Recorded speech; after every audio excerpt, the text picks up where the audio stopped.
Oh, welcome in. Hello. What's up? Hello.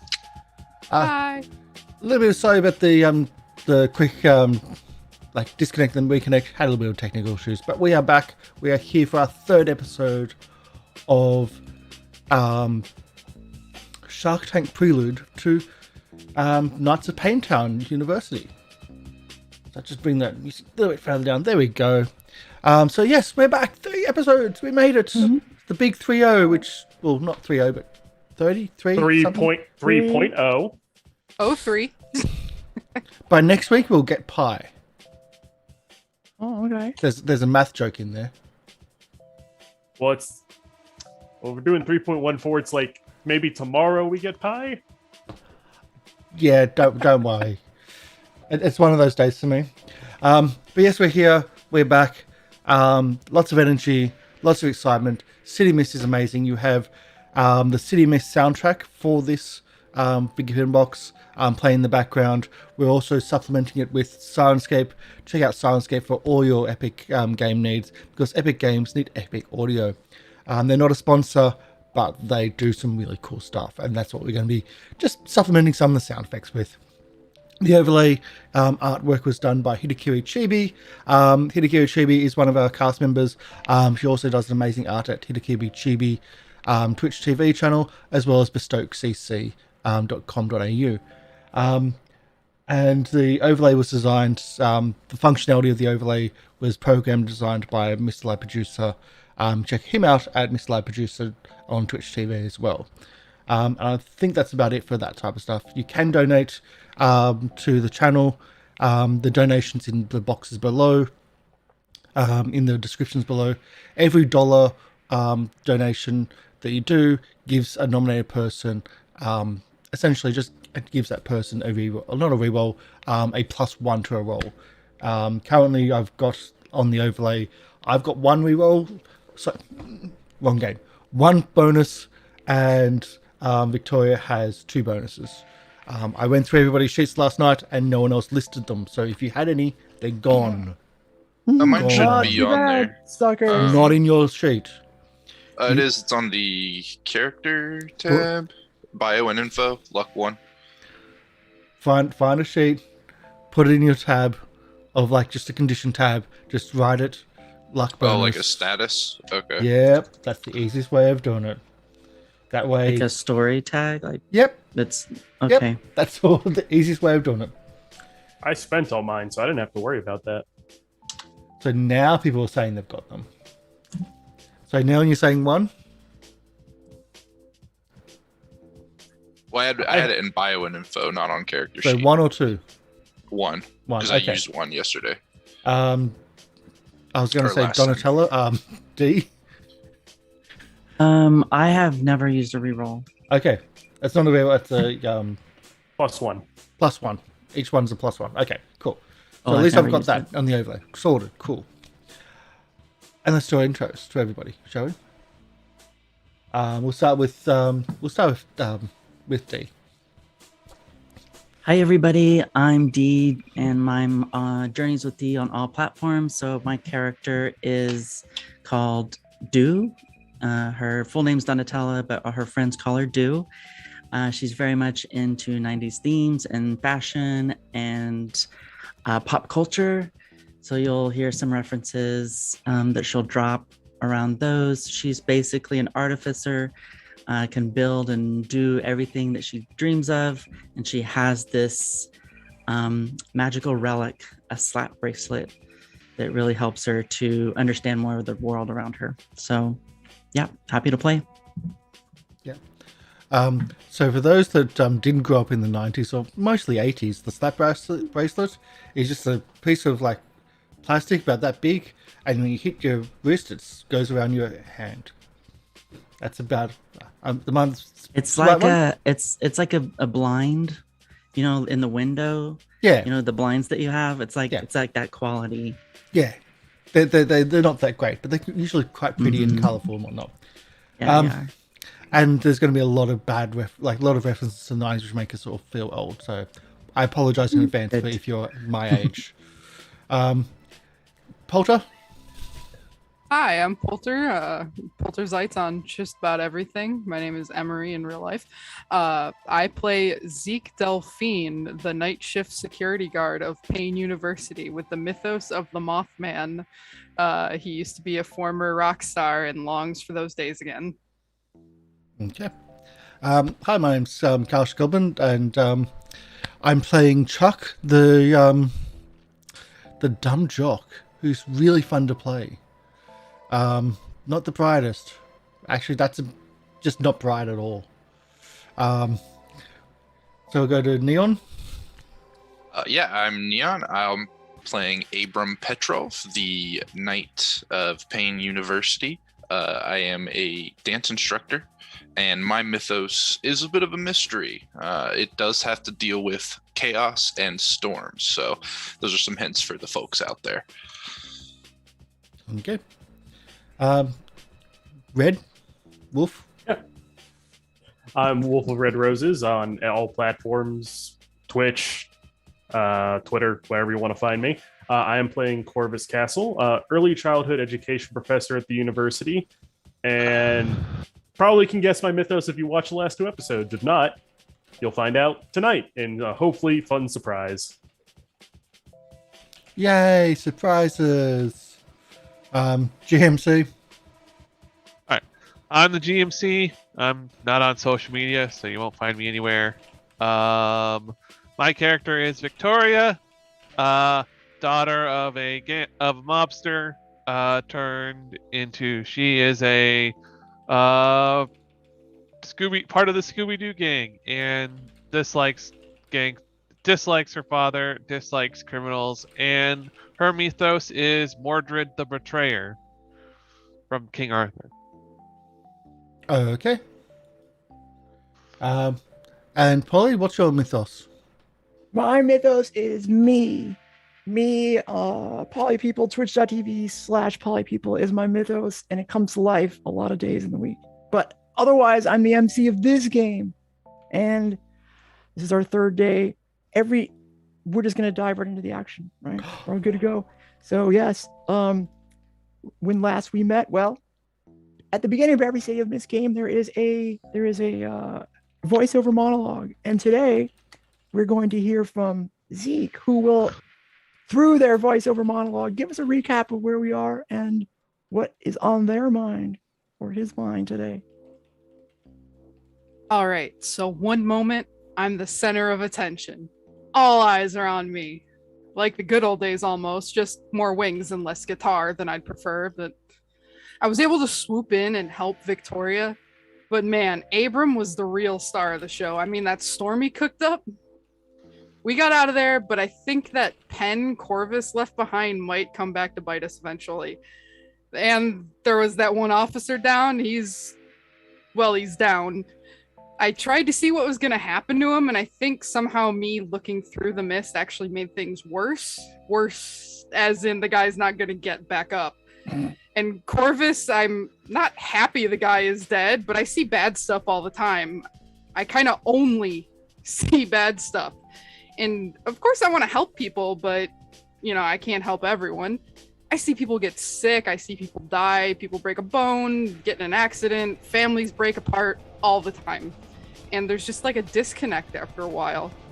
But Corvus really did not like that.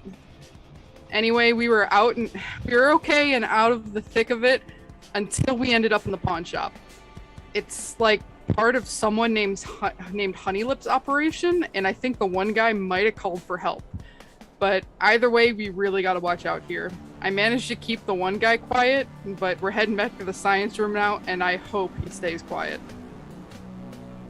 Thank you very much. That was good. So you, unless you tell me differently, you all piled into the van. You got away as soon as you could. You got away clean, thanks to your scaring of the 2 brothers into saying, no, I just fell down the stairs. However, the way your convincing works is that it works. They were scared enough to not send people after you so you could get away clean. But if you remember, one of the brothers, before you were running off, said, wait, something to the effect. I'm sorry, I don't remember exactly the quote because it was so stressful to everybody. Was Delia is going to come and get you. And so you know that eventually when they gather themselves, there may be enforcement action against you. You don't know. I'm just letting you know. And so in doing so, I'm going to introduce you to a post-it note. Well, okay. It's a countdown spectrum. And I'm going to write Delia on it. And I'm going to put a number on here that I will not tell you what it is. And every time you fail to, take action against something or as a hard move, I'm going to reduce the number by 1. When it reaches 0, Delia will show up and you will learn exactly what enforcement in this criminal enterprise means. And perhaps you may learn a little bit more about what's behind the goings on here in Miller Square. However, in the meantime, you gather and you end up at Science Room M. I'm going to leave it to you to describe what happens there. Whoa, did you see that stuff? That was so awesome. Oh, that was so much fun. I haven't smashed things in such a long time. I really need to get back onto the field. Oh, man. What do you guys feel like? What do you think? What do you think? I got like a lot of adrenaline going through me. I got to admit. That was kind of I think that was the close one. Closer than... Yeah? It was closer than I think we would have preferred it, but we got away at the very least and no one was hurt. At least none of us were hurt. Won't speak to the owners of the pawn shop. Well, hurt permanently, I guess. And she's looking straight at you, Corvus. Did you get hit or something? Well, I was in your way. And I was affected by your powers. And trust me, I don't like going from 19 to 100 years old in a span of seconds. Can't imagine anyone would. Wait, what was that? Why don't you tell them? What was it? I aged that one brother Lyle or Dwight, whichever one was the one running for the back door. I aged him to the point where he could no longer run. Temporarily. Good thing you did. It does sound calculated. I mean, you guys came this close to having more trouble, as it wasn't for as those gangsters we ran into before were trying to back them up, but we managed. You guys managed to get out just before they got here. Well, considering the windstorm, I assume Abrahm had a hand in that? Yeah, sometimes destiny plays its own hand, you know. We can't take credit for everything. So, touchdown? Well, did you get any useful information from... Did you get any useful information from the pawn shop? We did, actually.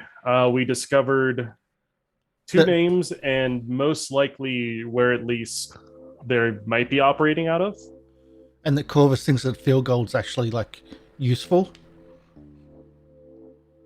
It's a minor stepping stone, I imagine, yes? It's touchdown, it gets you nothing. some points. And that's why our team always loses. We're losing. We're on a losing streak because I'm not on the field. That's why. If coach just puts me back in, I'm good. We'll win again. And why are you not in? There's investigations currently going on. I see, yes.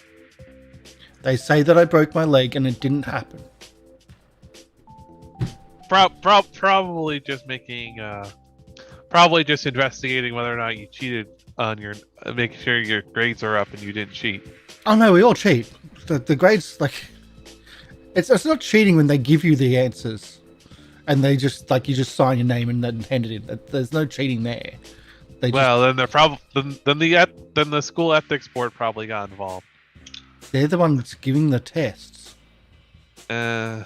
Yes. Football players get special treatment. Moving on. Moving on. We discovered that the owners of the pawn shop are at least involved in the loan shark part of the operation. Most likely, whoever needs the money goes to there and gets whatever they need. They told us the nickname for their boss is Honey Lips. Vicky, does that mean anything to you? I know you don't like going with those connections, but would I recognize the name Honey Lips out of name rep alone from? You wouldn't know anything specific about Honey Lip. I mean, if you want to know, if you want to change that, you can always change the game. You know what I mean? If you want to, you know, like if you want to play, oh yeah, I think I've heard of them or something like that, you could roll to change the game, or just say no, I don't know anything about them. I think I found something on MySpace the other day. All right, I'll try and change the game. Okay. All right. Chuck, we'll see what Vicky says first, and then if that's nothing, we'll go to the MySpace idea. All right. You gotta let everyone play, Chuck. Everyone has to get on the field. Or you could. Here's another thing. Every once per session, each player is permitted to do one flashback. This actually might be more appropriate if for some reason Vicky in the past somehow came across Honey Lip in some aspect of family life that could also. I'll do a flashback. I'll do a flashback then. Okay. I clicked the button. All right, describe. Okay, well, you get to tell us what. All right. What happened and when? So I'd like to think that, you know, it'd be a little too convenient to say that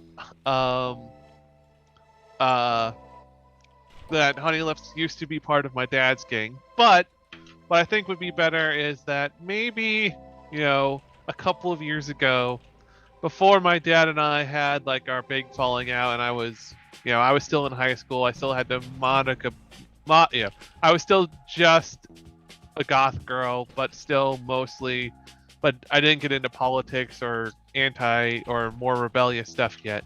I was, you know, my dad took us out to dinner, and when dad takes us out to dinner, it means that there's some sort of gang meeting going on in the restaurant.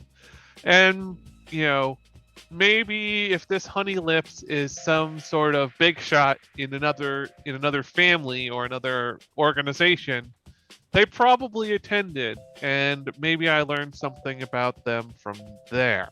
Like, I mean, with a name like Honey Lips would probably stick out in my mind. I mean, it's not a nickname that people, it's not a normal nickname, especially in our line of work. Or his line of work, I should say. Okay, that sounds good. So you're out some time ago at a dinner, and somebody who may potentially be Honey Lip, you think back, perhaps attended there. So you can roll, I think, investigate if you want to get facts, or you could roll change the game if you want to have some status that could be ongoing with respect to your relationship with Honey Lip. All right. It says that the MC can reward one juice or one clue based off of my description. So do I get anything off of that? Oh, I didn't even know that. Okay, yeah, that's a good one. Okay, so I'm going to give you one clue. Okay. Ask me a question. I think that's a good use of this. Yeah. Let's see. Why are they called Honey Lips? Okay, all right. Here's why that they call them Honey Lip. You knew when you were at this dinner, when Honey Lip sat down, his voice was smooth as silk. And for some reason, even you felt, wow, this guy I really need to listen to this guy. He seems to know what he's talking about. There was a glow about, and this is before you realize you were a rift. And looking back, you think, well, maybe the Honey Lip is more than just the ability to talk. Maybe Honey Lip himself is a rift. So you get that for free. Well, for the flashback. Now you get to roll if you want something else. Yep, Honey Lips. Sorry, I'm just taking notes first. Okay. I'd rather make sure I don't forget. All right. Oh, sorry. Sorry, the rules are you get to choose one. So you either get one clue that's for free or you can make a move. So I guess you're choosing to get that one clue. Um, So you either describe an action and then roll to make a move, or you Okay. get one clue. Choose a clue. I'll let you like choose the top one as well. Just like now we learn. so, sorry about that. No, that's all right. All right. We'll learn. We learn that. Okay. So for those of you watching, the flashback is of course something in. It's a mechanic in the City of Mist that allows you to change to like go back in time and fix something. You just do what Vicky here did, and you describe what happened. You can do two things. You can make a move, which means roll the dice. You could do to sort of complete or play out the scene, or just from your description of events, if you draw on your character's backstory like she did, saying I'm a daughter of a mob boss, then you could just gain one juice or one clue based on that description alone without rolling. There you go. Okay. Now, All right. having said that, I didn't rule that as the MC correctly, so I'm letting Vicky do both at this time, but only just this once. So okay, I'll do both then. Okay. So I think family looks out for family because that's the whole point of the flashback. What's the move you're making? Investigate. Okay. So I think the whole point of the flashback is family looks out for family. So I think that one's relevant. Okay. Would my bodyguard, Big Bernie, who's been in the scene for longer than I have, know anything? Would that be a relevant one to add or not? No, I think your bodyguard is a bodyguard, right? It applies to bodyguard type things. Very well. And I don't think any of those work. Could I maybe get information maybe whispered to me by like whoever is Morgan Le Fay, as like, because I'm backed by Le Fay being like I need to work on some of these tags a little bit because they're not, but maybe like a voice in like of in my head that's actually some rift far away of Morgan Le Fay is like pushing me along. So maybe I have no idea what you're talking about. What's the tag say exactly? Backed by Le Fay, like I have like a powerful rift is like guiding me from the shadows. Oh yeah, that's way too. Okay, yeah. Oh, okay. Well, I'll give that to you. You got to fix that though. Yeah, I know. I need to fix that. I just need Okay, all right. +2. Let's roll. Fair enough. So I'll fix that after I'm out of the scene. I got a 9. Go. All right, so you get 1 for 1. You get 2 clues from me. All and right. I'm required to give you a straight answer, a solid lead. However, because it's a mixed success, your investigation can expose you to danger, or I can give you fuzzy incomplete, or even part true, part false. Or that's all. That's all that applies here. I will add 2 more. All right. So I'll ask 2 questions or 1 question. 2 questions. All right. So,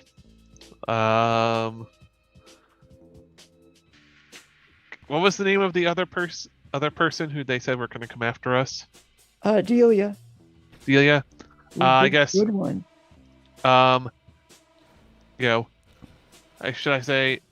I'm trying to think of a way I can word this that makes sense. I guess because I'm supposed to be asking about Honey Lips, so I guess how are Honey Lips and Delia connected? Like, are they? Okay. Well, what you know is during that dinner, your father kept talking about Don Falzoni. So you know from your background that that Delia is an enforcer in the Falzoni crime syndicate, the Falzoni family, and she works for Honeylip. She's like a chief local enforcer, whereas Honeylip is sort of the consigliere of the Falzoni crime family. So he's pretty high up there, but he's not the top. You don't know what old man Falzoni was not there at the time. It was all the way to the principal. All right. I guess then You know, trying to think of. I got one more question. One more. Do I? Do we know where do we know where Honey? Do I know where Honey Lips anywhere that Honeyware frequents? You know, you know that he has a speakeasy that you've never been to, and you don't know exactly where it is, but you think it might be. You think it might be somewhere near Miller Square, but you don't know where. And that's all you get. Thank you very much. All right, and we flash forward back into Science Room M, where Zeke's phone rings, and you look at the screen, and it says, "Detective Enkidu calling." Yeah, Zeke, he looks kind of like surprised, like a lot of people don't call him, and he's like, "Hello?" Yeah, hey, Zeke, it's me. I wanted to talk to you. Do you have a minute? Can I come over to talk to all of you? She sounds very nervous. She sounds like she's this is very urgent. You know her to be kind of a hard-boiled detective, very calm. She sounds shaken up. Like Zeke kind of like looks at everyone else like, yeah. If you want to come over, we're in Science Room M where we always are. Okay, I'll be there in 5. And she hangs up. And she usually doesn't call. She usually texts too. So that's weird. Wait, did you just invite the police to our secret hangout? Well, it's not really that much of a secret. It is registered on the club that we are technically running here, that we are based out of this room. So, I mean, if they did baseline research, they could find us, but it's the fuzz. Something was weird, though. I mean, weirder than that. She's usually like really calm, like, really cool, and she seemed really worked up about something and said it was like urgent. She's just trying to deceive you so she can like search for your alcohol. I know what it's like. Do you trust her? I mean, she hasn't steered me wrong before.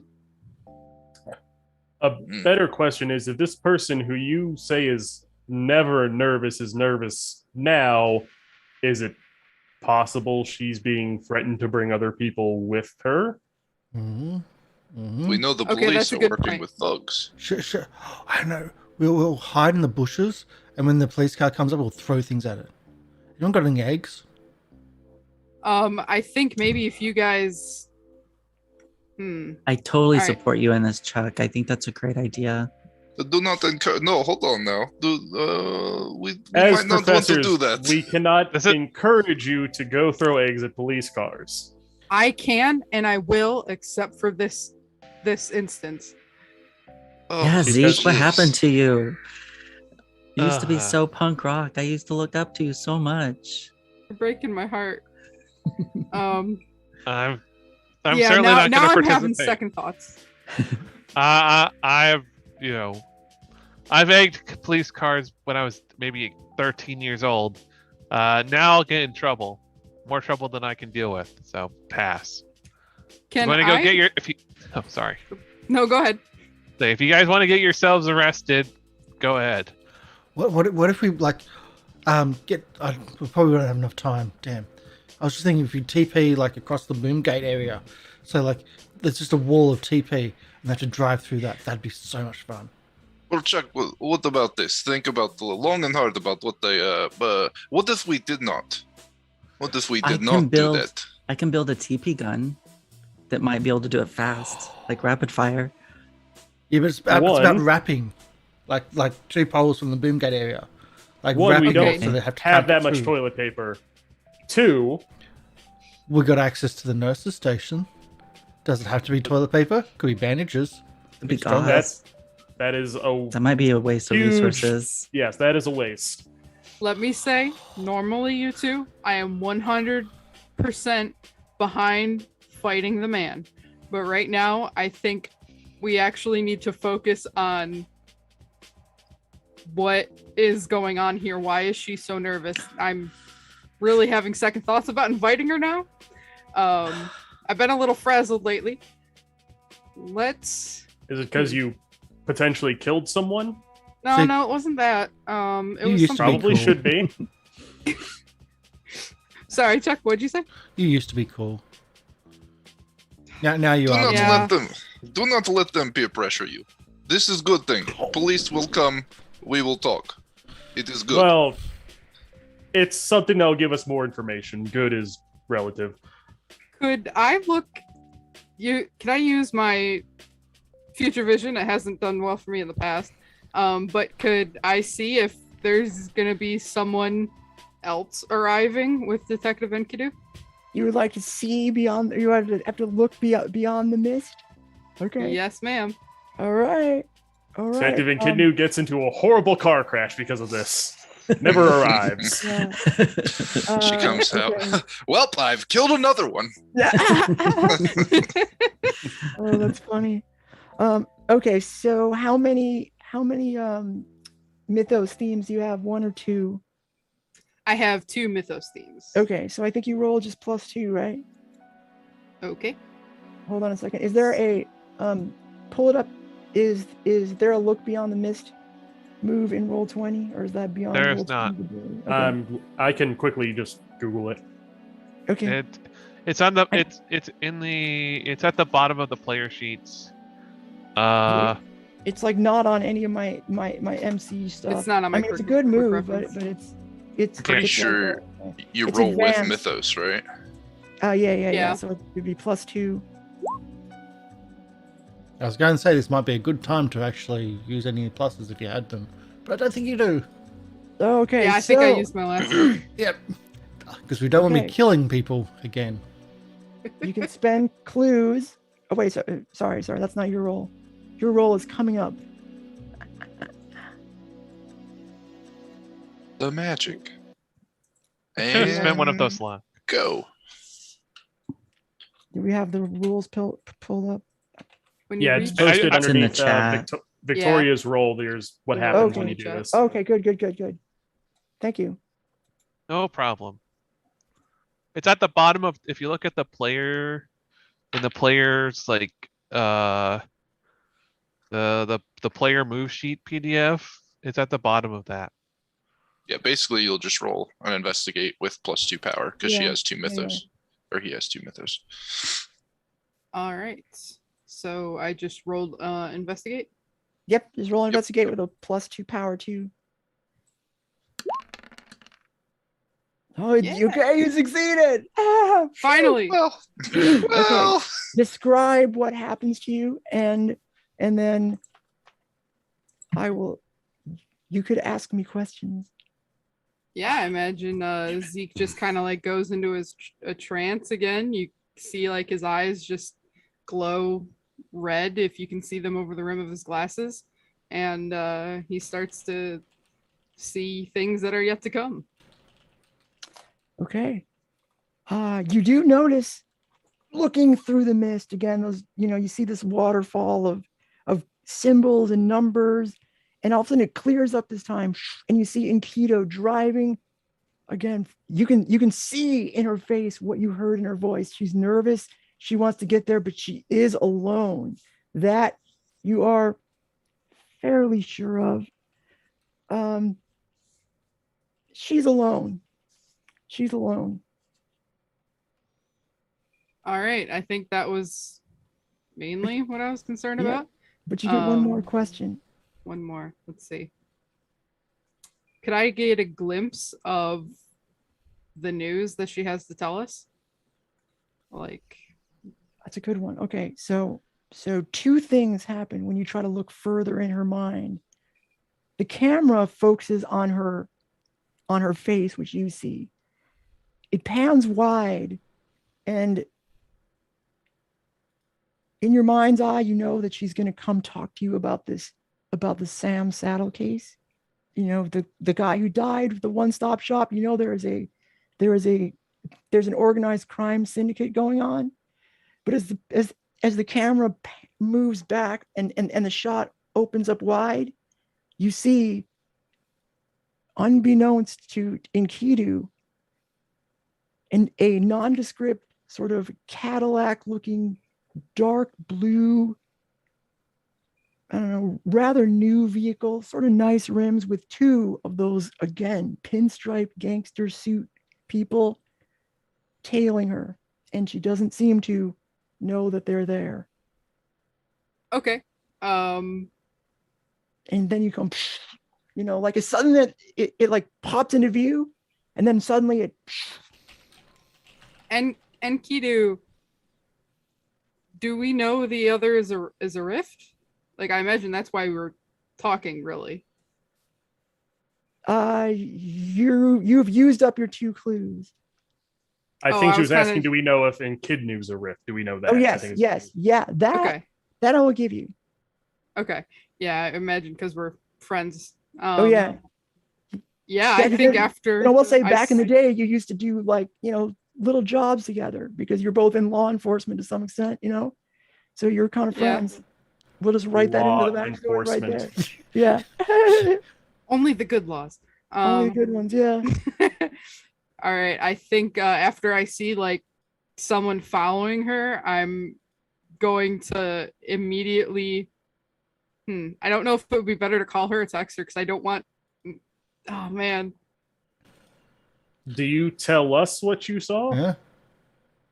Yeah, I think at first like he just doesn't even register that he needs to tell you guys what he saw, and he's just like kind of like freaking out. He's like picking up his phone, and then he's like, "Oh right, and Kidu's coming. She's alone, but someone's following her, and she doesn't know it. We need to contact her somehow. We need to get the TP.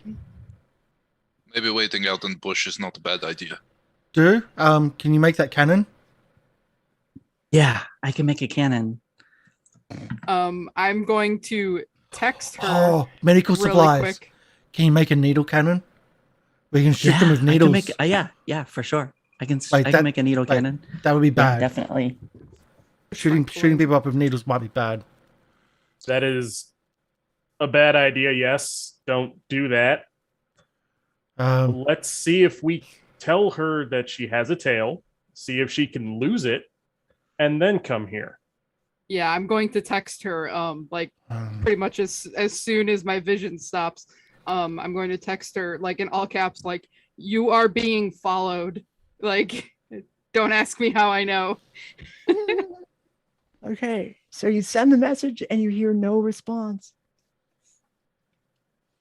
Okay, that's ominous. At least no immediate response, I'll say. This is all happening very quickly. Yeah, I hope it's just because she's being a responsible driver. There's pretty good view of road from roof of building. Maybe we can see something. Some of us with more ranged capabilities should go. Maybe someone should go greet her outside as well. I'll head to the roof. I'll go meet her, just in case. I'll go to the roof too. Well, Zeke, you're the one who knows her. You should go greet her. All right, fine. Yeah. Because Kidney doesn't know Vicky. That's not going to... Well, she might know Vicky, and that could be a problem. That's true, too. Yeah. So I'm going to the bushes. Okay. All right, so I'll go with the roof with Abrahm. Zeke, Vicky, if you want to, go meet Detective Echidnu outside. Chuck, don't make a needle gun. No needle gun. You can make something that will help defend yourselves, not a needle gun. I want to tackle the car. Okay. If it comes down to that, that's fine. Yep. While you're going through these plans, Zeke's phone rings, and you can see again you're getting a call from Detective Enkidu. I pick up like immediately. She says, "Holy shit, you were right. Oh my God. What? I don't know how you know this stuff, but holy cow. Okay, so I'm heading back to the station now. I made 4 right turns and I saw they were following me and oh geez. Okay, all right, look. Let let me just tell you very quickly. Okay, this has never happened, and I've been doing this job for a while, and this has never happened before. Okay, we're dealing with, I think we're dealing with organized crime here, Miller Square, but I can't do my investigation here at Precinct 23, or is it 29? Precinct 29, with all of this heat, which is why I told you about this in the first place. But I got to tell you what, Sam Saddle, the guy who hung himself, we know he didn't do that, right? But his body was in the morgue, I don't know, for the last few days, and it's gone. Like, who would steal a body? Someone with something to cover up. Nobody. Yeah, she's like, lots of people steal bodies for lots of reasons. This is. They own the coroner. The coroner and the ME were gonna just write it up as a suicide, like they always do. Like, what good? Why would that? It just doesn't make sense. And here's the weirdest thing: is that there was we were investigating a break-in back over there at Precinct 23, and somebody broke into the one-stop shop, and the cops, they do whatever, they like investigated because of a crime scene, right? So they had to go in and check, and they took like shoe prints from where the obvious break-in happened, and the shoe print matched what are the odds? Matched the shoes that Sam Saddle was wearing in the morgue. Like who does that? Who puts on a dead man's shoes and breaks into their old store? What's up? And then all of a sudden the like phone cuts out. Okay, that was a lot, guys. She didn't even give me a chance to tell her what we know. Yeah, that might be for the best if she's not allowed to get directly involved. So basically, it sounds like either Sam Saddle wasn't dead, or someone's taken identity theft to an extreme. He could have faked his death. I think the coroner would have easily found that part. Yeah. Well, not if if he they're had being the paid off. powers. Right. So most likely either he had powers that could make him seem dead, or he could rise from the dead once his powers activated.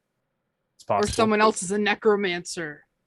Either way, there is a more pressing situation happening outside, so discussion not so important. Getting to roof pretty important. And I think she was heading back to the station. Yeah, I don't think the detective's coming here anymore, so I don't think we have to worry about that. After Good. I told her that she was chased. So Meanwhile, Chuck's in the bushes, waiting. During all this, he was in the bushes. waiting to tackle the car. Oh, what Corvus poor unsuspecting walks cars he gonna outside, hit. like sees, I assume, Chuck not hiding very well in a bush. They're not coming anymore, Chuck. We're fine. You can come back in. Oh, okay. Want some more practice? No problem. Next time, can I practice on the van? If My Zeke allows van? you to. Do you want me to like speed at you? Like if No, you do it from the side. We can't do this on side. We can't do this on university property. If we can find somewhere, You're insured, I don't know. aren't you? Not for purposely hitting students. So Oh no, you're not hitting me. I hit you. You drive past, and I tackle from the side. I think we'll save this for when the police might not be on our tail. Actually, I'm gonna find some people for you to hit. And Do remembers in the pawn shop when she asked the bracelet to see if there was any rifts around, and what was described is there weren't rifts per se, but there was some kind of energy, some kind of glow that was around people. So Do wants to tap into that and look at a map and ask, show me where this kind of glow is concentrated in Miller Square or in like the city. Okay. I could probably take a guess at where it is. So that would be investigate. Well, okay. So are you flashing back? Because you're going back to like. No, No. she's asking Describe it the band, the relic, helps her Yeah. to like analyze information that's both rift based and like mundane physical based. So she wants to ask the band, like, okay, can you just show me what's hidden? Can you show me and follow the signs of where these people are? Where is this energy? Where is this light concentrated? Like where you would see there is many Okay. other people who have that. Okay. Okay.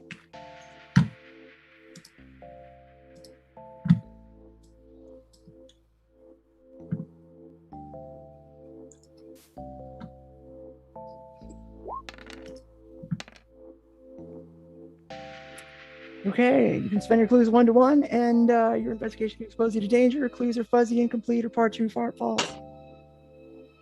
All right, so I look on the map and I'm looking where that energy is more concentrated. Oh, did you spend a luck point or whatever we call it? No. Oh, it's weird how it's power 2. Okay, so Yeah, I you get used 2 tags. Oh, It's only showing Okay. one. yeah, it's only showing 1. That's Oh, weird. on me it shows 2. Oh, okay. Well, anyway, all right. Okay. So I'll go and roll 20. uh,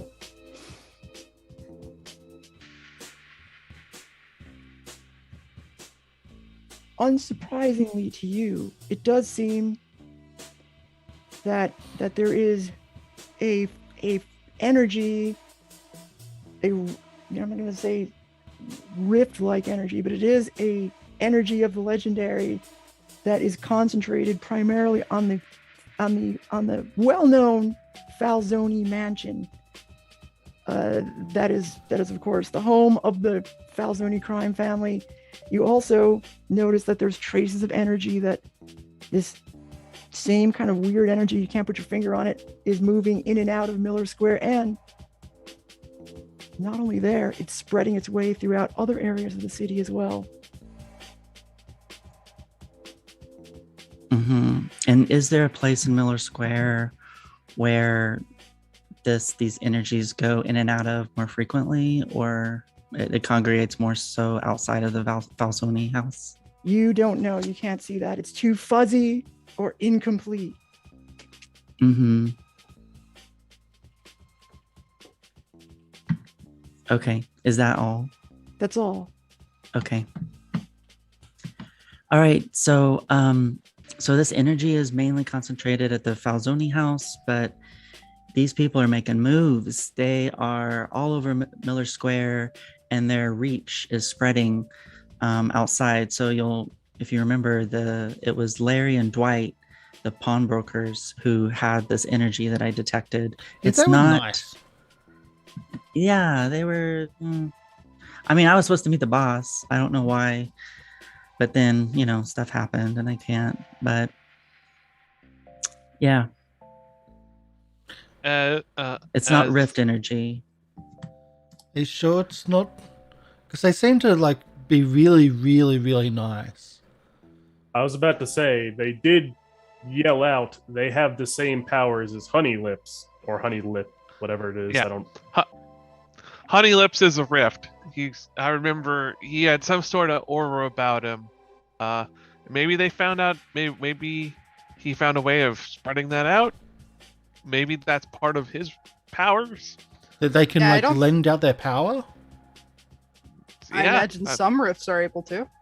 I mean, it is a loan shark operation. So, I mean that honestly, if you think about it, you guys said that things in the pawn shop seemed nice at first, but then everything kind of went muddy later, right? Oh no, we walked in, the place was just trashed, and then it was then they turned up and it was amazing, and we all wanted, they had the best stuff, had the best memorabilia. I mean, and Yeah, I then, almost bought a shitty guitar. Yes. Well- Once it turned hostile, that went away.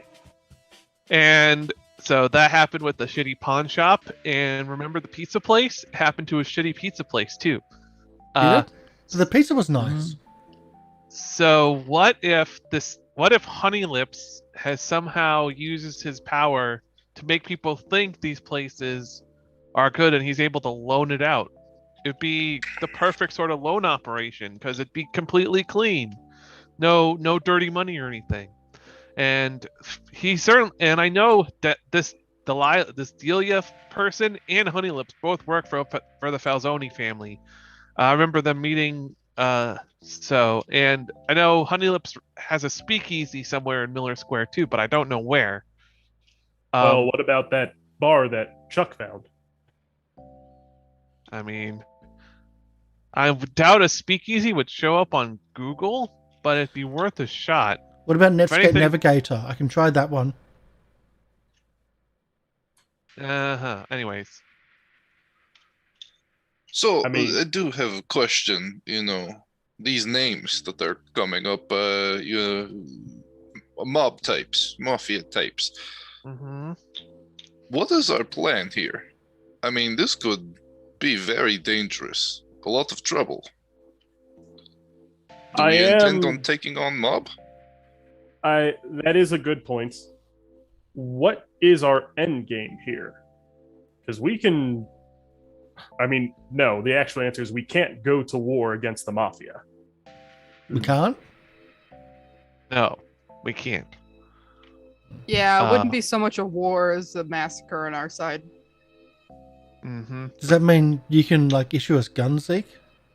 Can we get some guns? You guys can get guns however you see fit. Just don't bring them onto campus, because then that might end bad. I mean, Definitely don't bring them onto campus. we could. Don't bring any weapons onto campus. I'll Seems look like over. a- Victoria looks kind of uneasy when he says that because sword. Yes, me and Abram have told you often to not bring that here. You keep doing it. I Thankfully, most can't- people don't. You I could can't leave it ha- in your car. No, I can't. If I do, it just pops into my hand when I'm not looking.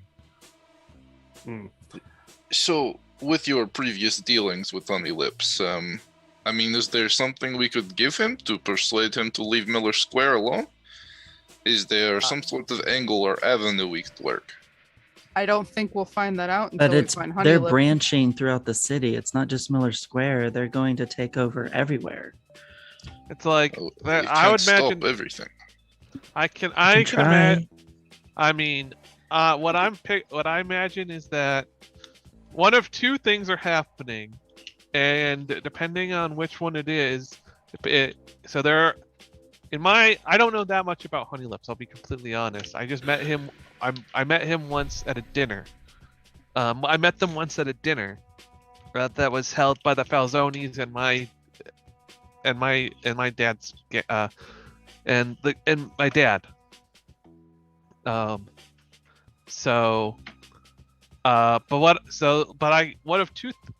One of two things I think are happening. Either Honey Lips is doing this with with Old Man Falzoni's blessing, in which case our best course of action is for Zeke to go, and this still might be our best course of action, is for Zeke to go talk to Enkidu at the station, give her everything, and have the cops deal with it from there. If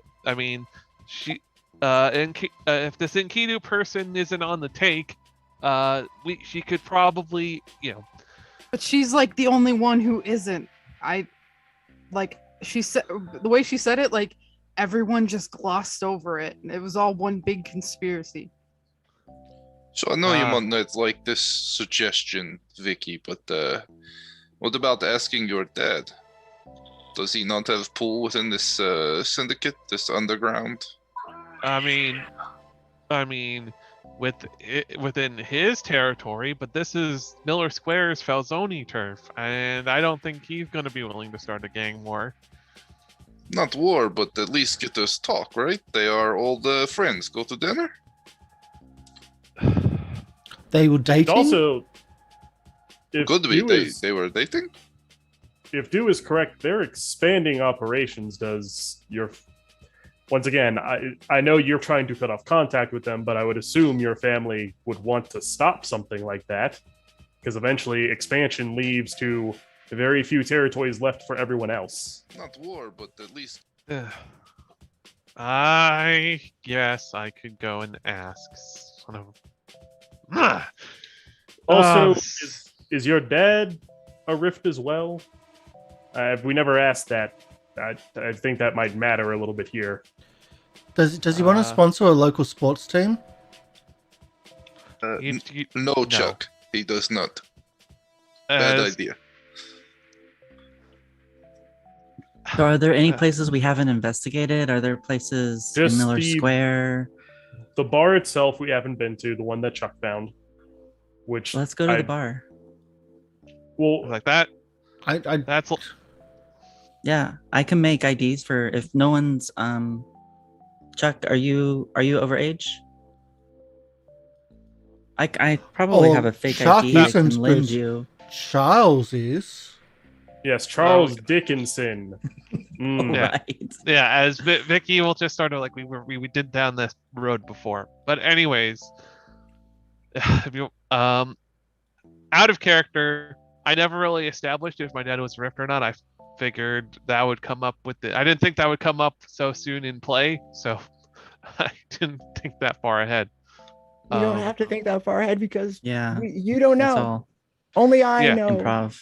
Well, then that's up. Then the out of character, I can't answer that question. So, and I don't. And so she'll say to that, I don't know if he's a Rift or not. If he is, he's never showed any sort of power to me. So don't know. But as far as the bar, if we want to go there, I mean, I'm all for it. Again, that could, but with a mafia enforcer on our butts, and this place having like a 50% chance of being where Honey Lips is headquartered out of, 50% being if Chuck's like random Google search was good enough, then maybe that'd be a good idea.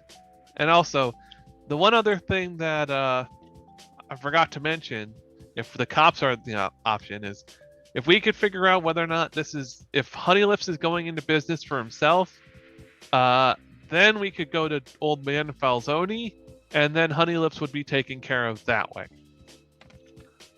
But we can't until we know that. I don't know that for sure yet.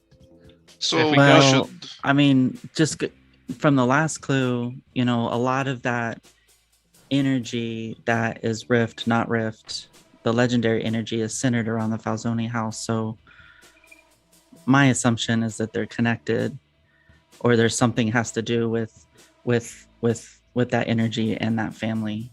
Maybe they've taken control and persuaded the bosses. I wouldn't be surprised. Do we need to bring in the Marines? I don't know that they could do much. So it's either that or the A-team, and I don't think they're anymore. So well, we got the N team, us.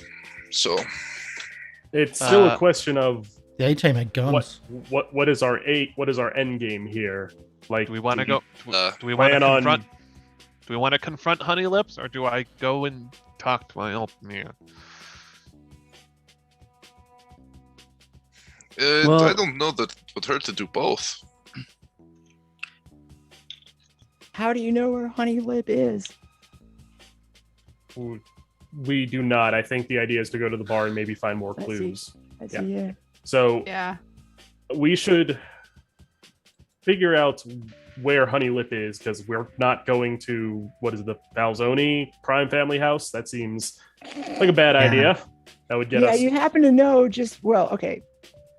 Vicky, of course, happens to know that the Falzoni mansion is heavily guarded, and it'd be virtually insane to try to go there. It's a suicide mission. Yeah. Yeah, I'm too young to die, so. What most people say. So yeah, if we want to go to this bar, like I said, I know Honey Lips is involved with the speakeasy, which could be this bar, but that's a toss up. If you guys want to head there, while I go and talk to my old man. Isn't a speakeasy like an underground bar though? Yes, that's why I think your Google search is just a red herring. But maybe if there's a basement to the bar, that'll be the speakeasy because it's underground. I mean, I've also seen a lot of... no one would expect a bar to hide a speakeasy. Exactly. Also, so that'll a police station. It could also be, I've seen a lot of these mafia movies. They usually have like casinos and illegal gambling in these places. So maybe that's why it's hidden in the bar. They can get the alcohol there, no issue, and then just have the gambling at the bottom or something. Like I said, where was that $20? We can my $20. Maybe we can go and check it out. There's no harm in it. Well, let's do that so we don't have to force you into a confrontation with your family, which you obviously don't want to do. We'll do the bar first, see what we can find there, and then, barring that, going to your barring that. As she'll just sort of say, that works for me. Maybe we can ask the bartender, like, if they're losing business, because that's a speakeasy and we're looking to find the speakeasy to bust it up. Yeah. My guess, if I had to make a guess, this bar is going to be a hole in the ground that's going to seem a lot better once someone shows. It'll be just like the pizza place and the pawn shop, but maybe we can find a clue as to where Honey Lips is. What was wrong with the pizza place? Laser Pizza was awesome. I was about to say, did the pizza place look better on the inside once you went in? I thought just the pizza improved. That was my understanding of that. No, it was just nice pizza. They gave it to us for free. Yeah, but I guess any free pizza is good pizza. Yeah. Any pizza is good pizza. I'm convinced that it's the same situation. It's the only thing that makes sense. Well, Zeke, pull the van around. You're gonna have to start tipping me. All right, and we know what that's about that's slowly becoming a catchphrase. Right? Hold on a second. It's getting late in the day, I assume, right? So it's gonna be. We went to the pawn shop around, I believe we established around 3 p.m. Yeah. Correct. So assume we spent like an hour or two there. We got back, spent another hour or two talking. It's probably 6 or 7 by this point. All right, sounds good. Heading over to a bar just after happy hour is about to end, so it might be a good time to go and check it out. Well, it's the weekend, so most bars don't do happy hour on the weekend. Oh yeah, you're right. Fair enough. Mm-hmm. Maybe it's ladies' night. Oh yeah. Maybe there's a game on the TV. most bars have something. I mean, usually games. Hopefully it's a gaming bar. Did it say anything about it on your search? No, it was just there was something in the area. And it's like, what the...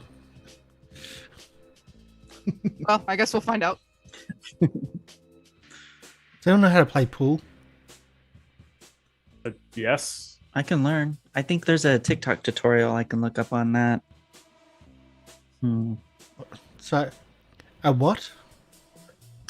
A TikTok Internet tutorial. Someone can teach her how to play pool by watching a video. I remember TikTok Toe, but what's TikTok tutorial? Is that a new game? TikTok Toe? Yeah, it's like a new game. Yeah. You can talk about it in It's the like van. MySpace. Yes. Except Shotgun. it's like MySpace. Chuck got it. Chuck gets shotgun. There you By go. my count, that is 2-1 now. All right. I'll drive the van.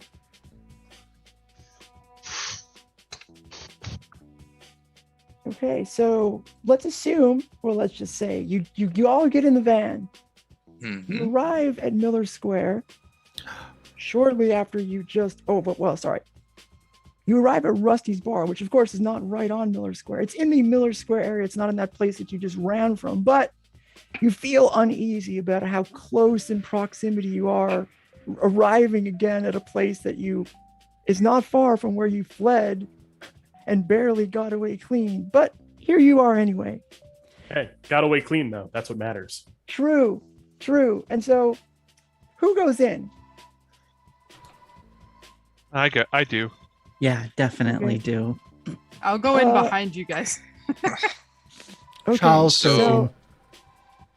go ahead. All right. So, sorry, I don't mean to interrupt. Yeah, I'm just kind of debating a few things. Okay. Abram isn't super comfortable with the idea of pushing our luck with the mob and mafia. If this happens to be the speakeasy, these kids could get themselves in some real trouble. I think he would want to go in with them, so I think that's what he's going to do. I Okay. will stay in the van to make sure we have a quick getaway and to keep a lookout. I'll text one of you if I see any of these more pinstripe goons entering the bar from front. Okay. Good call. Zeke, the keys. All right. Be careful with it, please. What about It's you, going to Chuck? be Are you going in? parked here. Yeah. Well, no, Chuck's Okay. not. Chuck's staying in the van. Charles is going in. Oh, Charles. Charles is okay, going okay. in. So, do we have?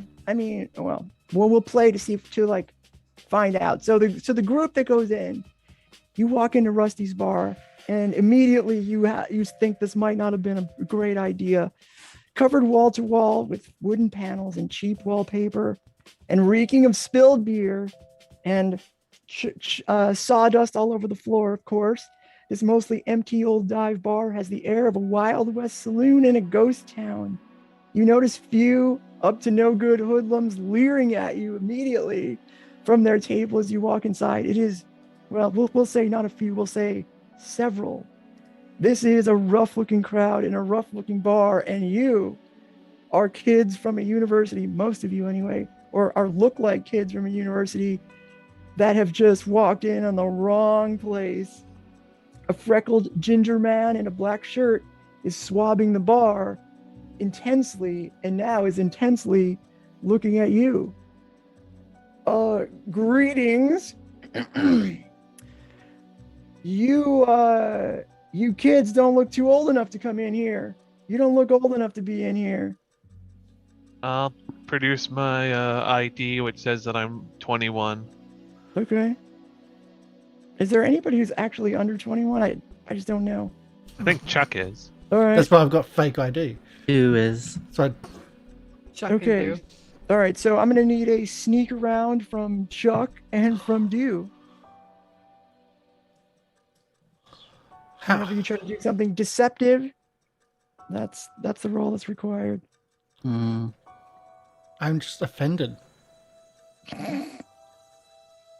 I'm going to use my masking from my neurodiversity card. Sneak around. Oof. Okay, we will put that result on hold while Chuck rolls. I'm going to put use my chat dice, my last one, my luck, Okay. because I think I might need it.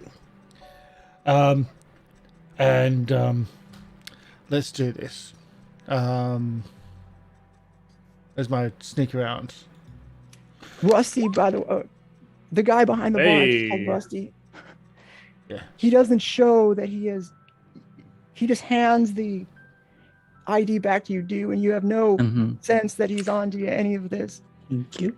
Okay. And So, real quick, Chuck, it doesn't look like it added your +1 It didn't. chat die. So it's a 10 actually. Yeah. So all right. So tell me what happens. yeah, just a Bud Light, please. And pass it over. Interesting bar you've got here. Didn't think country would be fit into the city, but you do it well. Well, thank you for thank you for your saying so here, all overage people. why don't you? He like gestures over to the one empty table left in the place. There's only a few tables out there, but he surprisingly welcomes you in. Well, I guess maybe unsurprising. You think your IDs are good. He welcomes you in, and he says, "Why don't you take a seat right here?" Now you do notice the table that's empty happens to be more toward the back of the bar, which means if you were to run out the front door, you would have to get through several, shall we say, underworld enforcers, if you had to guess. And we can tell these guys are pretty trained on us, right? Like they're all kind of watching our movements. Oh yeah. Okay. Yeah. Is there a jukebox or anything like that? Sure. Let's say that All there right. is. All right, great. So Do would want to go over to the jukebox and look at what music is there, but that's also a cover, so she can kind of do some investigation. Okay, so Is that hold that thought. What are you doing outside, Abram? No, Corvus is outside. Corvus is outside. Corvus, what are you doing outside? And then we'll find out what Abram's doing in this moment. I am keeping a watch just on the bar itself to make sure, that I don't see any more pinstripes entering it. And I'm also just making sure that the van is ready to go in case we need to make a quick getaway. I am looking around the street just from the driver's seat, like just looking around, seeing if I notice anything going on. Here's what you notice. You notice there is a plume of smoke that has begun rising up just a few blocks away. Actually, it looks like it's toward the direction of Miller Square. And you hear sirens. You assume fire engines, the sound of fire engines that are, I don't know, probably related to this fire or the smoke. And we go back. Oh, go ahead. Sorry. I was just going to say, I send a quick text to, I assume we have a group chat or something that's like potential fire over at Miller Square. Should I go to check it out? ? Okay. And so now we're going to cut and go back into Rusty's bar. What are you doing, Abram, at this moment? So Abrahm is kind of keeping an eye on all of the kids. He's not really making any moves necessarily, but he's positioning himself an equal distance between the lot of them. Like Dude goes over to the jukebox, so he shifts his weight over a little bit towards there just in case. But once he gets that text from Corvus, he'll text back, "A lot of people in here. This could get dangerous." Okay. But he doesn't respond to your question. All right. Zeke, what are you doing? So no one else has gone to sit down? I would go sit down at the bar, not at the table.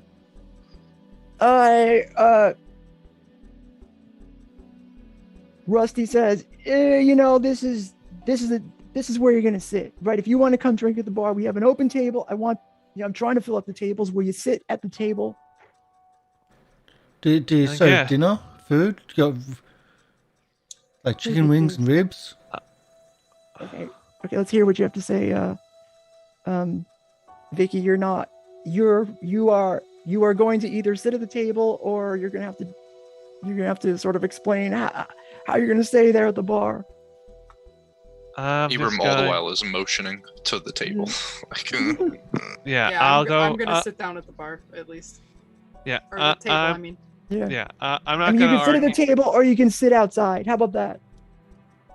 I'll just sort of say, nope, that's fine. I'll go sit at the table if you want. It's your establishment. Just sort of sit up and Gosh, just you sort make of. the minimum age for this 35. These kids. Certainly Okay. should have. Zeke is probably somewhat flattered that he seems to lump everyone in with the kids, including Zeke. Okay, so who else is going to describe what they're doing that has not yet? I think everybody's said something recently. Okay, so what are you doing over there at the jukebox? So she's like, okay, I'm just gonna come over here. I want to see what kind of music they have. And I'm looking at their music selection and I'm like, oh, ooh. And I'm, pretending like I'm looking, trying to, let me see, what can I do? And she's looking at her band. So she wants to see if she can investigate to see if are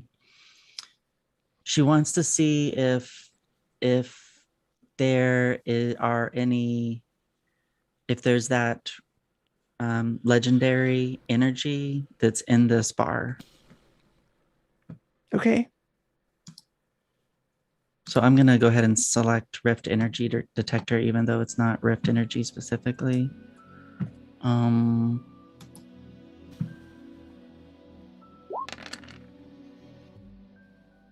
right. Spending your clues 1 to 1. Your investigation may expose you to danger. Clues funny, incomplete, or part true or part false. The answer is there is that same energy all over this bar.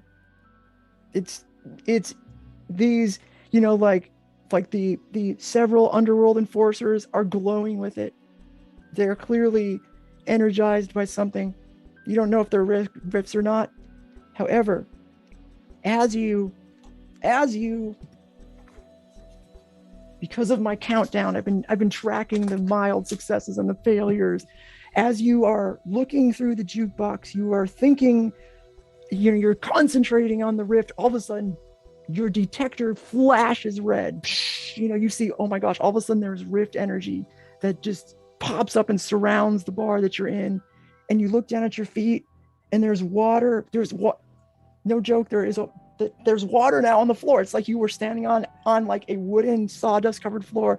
Now there's water and it's rising up. And before is this a symbol or? Sorry. No, this is actually happening. Oh, okay. And the rest of you look down at your feet and there's water now rising up you, and it's sort of filling the room. And what did do I see any reaction from the gangsters? Well, yeah. They all jump up, right? They all jump up suddenly, but they don't seem super surprised like you do. Like, what is this water coming out of? They're like, they know that they jump into action, but they don't look scared or surprised. And for some reason, when the water rises up, it's like not slow. It rises up so quickly that it envelops all of you. Those of you in the bar are suddenly underwater, and you notice a fin floating right around you, like clearly a shark. And the shark has, his black eye is menacing you. But what do? You have a moment to react at least a little bit. Quite okay. This is important, just because. Is there, when you say shark and group of people, like, is it a shark singular, or is there sharks around each of us? Right now you can only see one shark. In fact, the shark can speak. The shark says, well. I don't know why you kids can't just go to school and study. You have no business here. And if you know what's good for you, you will leave right now. As okay. Okay, who clogged the toilet? As I'm not gonna waste any time. Just so. I'm sorry. By the way, you all take drowning 3. Okay. Okay. So, with the threat of drowning now in play, Abrahm is going to focus, and he begins spinning within the water, and we see like the whirling begin. And I'm going to try to create a cyclone to press the water outwards to give us like breathing room, so the shark can't hit us. Okay. Can I do something too, or? Well, let's do one person at a time. Abrahm is sprung into action, and while he's doing that, do I see anything from the car? Why don't you roll investigate or something like that to see if you do see anything. All right. I think the only one that's going to apply here is able to stay focused on the task at hand. Like I was told by Abrahm, there's a lot of goons. I'm going to ignore the fire, focus on watching the bar, and I think that's the only type that's going to apply here. Okay. So I would like to use. Oh, go ahead. Yeah, let's scroll that real quick. I got a 7. Mixed success. Okay. Do I see people start water? Yes. You do see like water coming out of the windows, just spilling out. It's not filling up the outside, but it is coming out of the windows. And yeah, you see that. And that's all you see. You don't know what that means. It can't be good, but you do see that. Okay. And I'll give you that.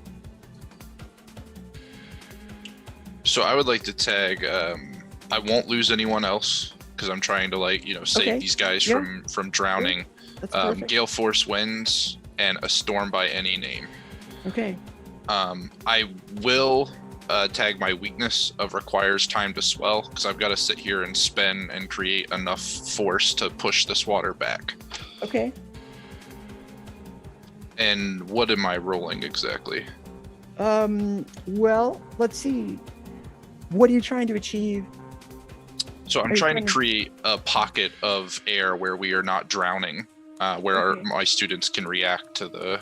I think that's going to be go situation. toe. Sounds good. You're sort of counteracting Delia's power, shark power. She has the ability to apparently fill a room with water. And I will use my luck as and well. You also remember take a -3 because you're drowning. It's very difficult for you to do this. Shoot. All right. Well, that's gonna break it even then. All right, here we go. Wow, that's a mild success. I can't believe Yep. that. Okay. Remember to mark I attention. lost my luck. Yeah. All right, so choose one. You manage to achieve your goal. I don't know if that's going to apply. You get them good, inflicting a status with tier equals power. You block, dodge, or counter their best attempts. And I managed to achieve my goal in creating that space where they're not affected by the drowning. I'll tell you what I'll do. This is okay. This is you have power of 1, right? Because that's the minimum, I think. Well, let's see, go toe to toe yet. Well, you still choose one. So okay. So, I mean, if you achieve your goal, I will give them I would say temporarily for their next roll, you get a drowning 2. You get just a little breath of air instead of 3. So we'll say submerge 2 for a little bit before it goes back up to drowning 3. All right. That sounds good for me. All right. So I gave you a little bit there. Next up, who's ready? Me. But okay. Hold on though. Because you're not able to block, dodge, or counter Delia's best attempts, Delia reacts and sees you doing some weird swirly stuff, and so her attention comes at you, and she just comes in and attempts to sink her shark teeth into you. So you will potentially get bleeding gash 3, but you can face danger. Okay. So roll to face danger. So I have This is evasive how it works, by the flexibility. way. You resolve this you trade blows in a sense a lot of times. Yeah, right. So, but I will allow this. He'll take a hit, which will give at least a few other people that do something before maybe these underworld enforcers might do something to attack you. So remember, they're out there too. There's several underworld enforcers that are, they can't move in the water that well, but they're still there. Okay. So the only tag I have is evasive flexibility. Oh wow! Oh, okay. hold on. Well, that's still -3 from the drowning, so that's a 7. Okay, yeah. So hold on a second. I think you take a status of 2 instead of 3. Okay. You take the status, but with -1 tier. Yeah. Okay. So say /2. You take /2. Got it. Okay. So now who next springs into action? Okay, Vicky. What do you do?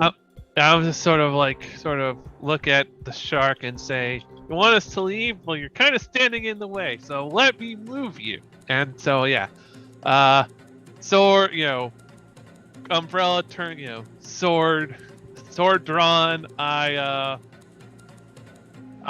get ready to, and I just charge straight at the shark. Okay, you're definitely going to take a -2, for being kind of underwater. Yep. On that, you're going to try to jump toward the shark. Yep. Yep. So I think Kingslayer Sword Okay. applies here, and slice through the opposition. Okay.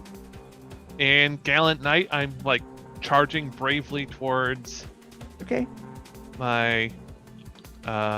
I think that applies here. Okay. Question. I have a quick out of character question because I'm not sure how this works because Sure. it's a house roll. Donor luck. Can I blow both at the same time, or Just is it one. one per Just roll? one. That's my rule. Yeah. Okay, that's fine. I just wanted to make sure before I did anything. Yeah. Sorry. That's okay. So, all right, I am going to use one because this is kind of important. So Could be. this is so. So is what this go toe to toe? Yes. Go to 2. Okay, +2. At the end of the day. Oh, you Great did it. 6. You did it. Get effed. Okay. Choose 2. So let's see. Manage to achieve your goal or take something they hold. You get so I'm gonna choose you get them good, inflicting a status of tier equal power. Okay. With the status of like, I don't know, sword wound, bleeding out, something like that. Okay. Here's what happens. Because this sharp, you pull out your sword and you try to get her with it. But because she's supreme in her underwater movement, she moves faster than you possibly can, and the sword comes through, and you miss. She has a custom move that's called Supreme Underwater Predictor, or no, sorry, Shark Instinct. She sees you coming. Any basic attack, she's able to reduce its tier by 3. I'm announcing that custom move right here, and 0. You do nothing, and she just bares her teeth at you. Meanwhile, because you didn't. You weren't able. I get 2, don't I? What? 2 what? Oh, He gets to choose 2 out of the options, so he can still choose to block, dodge, or counter if he doesn't want to get it back. Yeah, it says choose 2. I get. Block. Okay. All right. Sorry. Okay. Yep. Do that. And yeah, the other option I was going to choose was block, dodge, or counter their best attempts. Okay. All right. Okay. Well, you miss, and she tries to get you. And she can't because you definitely move out of the way. But you all see at the corner of your eyes, the underworld enforcers there. These several of them. I keep saying that because that's a sign. That's like the size of them. It's like it's a level 2 size, whatever it's called. They are fumbling around, ready to draw. Well, they're drawing their guns, and they are training them on each one of you. You're liable to get shot by these people, not just attacked by Delia. But you, Victoria, make it out of this without a scratch just yet. Zeke, Zeke, what are you doing this time at this moment? Oh man, a lot of my stuff is aerial, not underwater. Do you want me to go first then? Oh yeah, go ahead. Yeah, go. Yeah. I think it's Yeah, time there's no to rule. I think it's time to renovate. There's too much water around here. Let's take out a wall. And that's what I'm trying to do. Remove the wall, let the place air out a little bit. And so would that be go toe to toe on the wall, or is that what am I doing? Change the game? Sounds like change the game. Yeah. I mean, you're trying to like add a hole in the wall or something status. Pretty much. Okay. I want to try to get rid of the flooding a little bit. Or it'd be like a story tag, something like that. It's up to you. What does roll change the game, and you can decide based on what the result is. This is what I do. So I've got a few tags there. No pain receptors. impact makes me stronger. Ultimate fighter. Can I ask? Yeah. Can I change a weakness to a positive in this part? Because my weakness is I no longer care about property. Well, you can't change a -1 to a +1. Yeah. You can invoke it, I Yeah. guess. That makes sense. But you take a -1. Well, it's in this case, even if I invoke it, it's like this is what I'm doing anyway. Because I'm not invoking it. It's just I'm causing collateral damage. You know what? I'm gonna. No, I'm not gonna invoke that for you because I just won't. Well, I am deliberately causing collateral damage, so Yeah, it's not yeah, a yeah. minus to this circumstance. Yeah. That's why I just wanted to make sure. Let's So do this. Yep. I want to try to support Chuck, Okay. and I don't know if I should roll first. So I want to You should roll first. I want to help Chuck to because I'm looking at him, I'm seeing what he's revving up to do, but I also see he's struggling because they're underwater. So I want to change the game and look into my backpack, which is my utility belt, and also try to fashion something that will help him breathe. So I'm gonna be looking in the bag for Inhaler. something that's might be a snorkeler or something that can help reduce that drowning status. Okay. Now, I will caution you. When you take an action, you may open yourself up to attack from one of the other people out there. It's Also, worth it. a question for you: are they all using like harpoon guns, or are they using real? They just have regular guns, regular bullet guns. That would explain why no one's going to die today. Those are really bad to fire underwater. Until I get rid of the water. Until you get rid of the water, then it's fine. Well, then we don't. Then the shark is at a problem. Then there's no shark to worry about. I'd like to burn a tag. Okay. So I'm going to burn the backpack.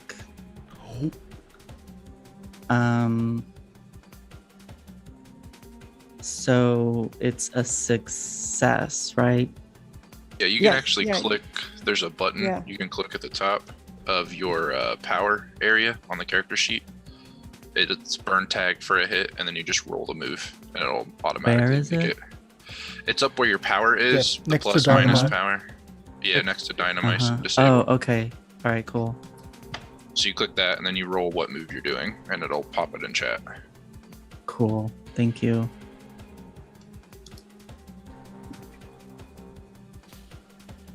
Did it show up?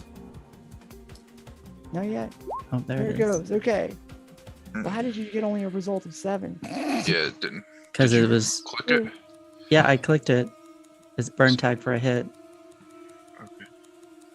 And then is it And you gotta because So it should do this. I think you take a -2 for the submerged. Oh, you do still take that minus. yeah, well it's -3, right? No, it's Oh, only it's -2 2 because Abrahm did a thing to reduce it by Yeah. 1. Oh, okay. Sorry. So that would have made it an 8, regardless. All Still right. miles. I would Alright, still well- only have a power of 1.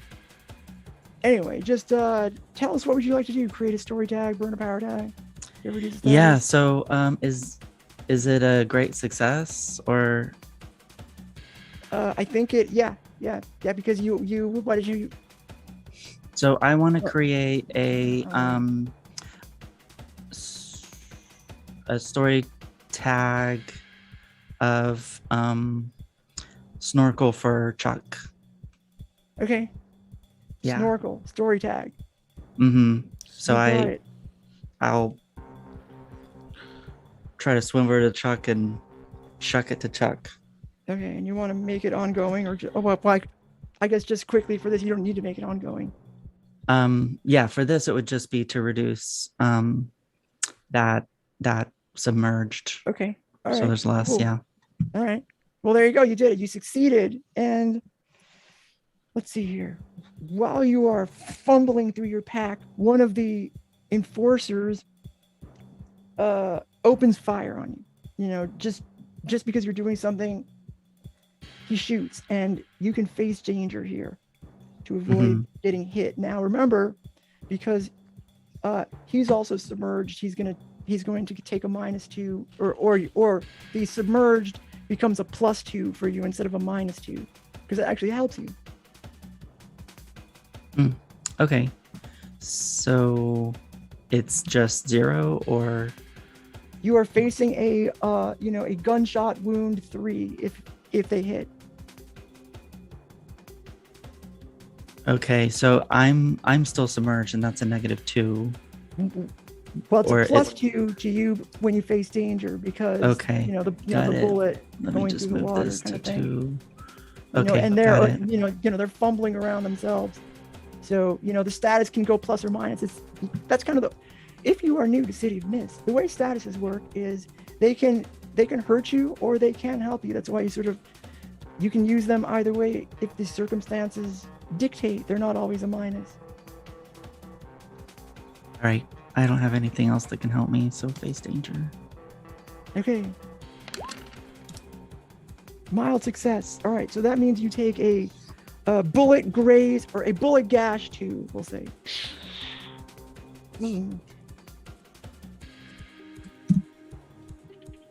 And now you know that things are getting serious. All right. So back Next to me. up. No Now drowning. it's back to you. You got this is your moment to No- shine. no drowning? Now the guns have started firing. Because What's this that? is a big number if there's no drowning. No, I mean you're still submerged too. That's going to affect your ability to run through that wall, no doubt. Well, it's 1 because I gave him the snorkel. That's what Okay, I'm so saying. it's yeah. submerged 2 with a story Mhm. tag makes it only 1. So you have a -2, you have a +1, so it's it's a net of -1. Oh, I see. Okay.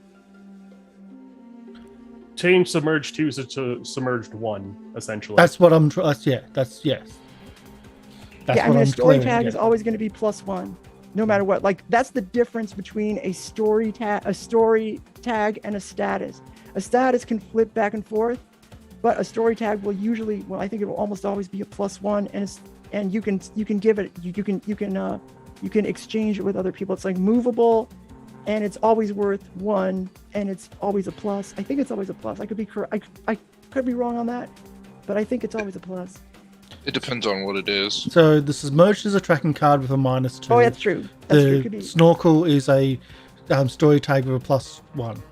That correct? Mm-hmm. I'm just trying to make sure I've got them right in set up the right ways, because otherwise I don't really. Yeah. Still learning the system more than everyone else here.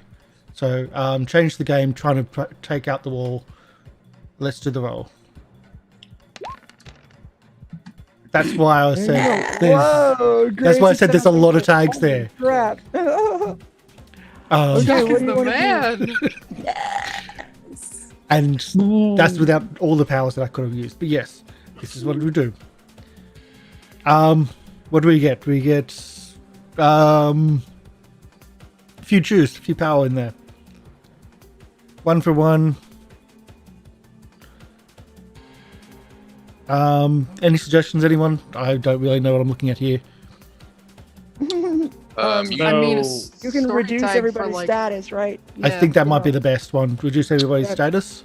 So Yeah, you you can create a punch a story hole in tag the like wall. cracked Yeah. wall, and then Yeah. reduce everyone's status by 2 or whatever it needs to be reduced by. Yeah. Then We'll that's stay what we. still 2. We'll stay active fast enough where it still hasn't gone back up to 3. So you can reduce the status by 2, plus you can scale up the effect to hit everybody, make it ongoing to prolong it, and that's a power of 4. And then you still have 1 more juice you could spend. Can But it I says- get someone to be sucked out? One of Um, the in the wash. One of the goons.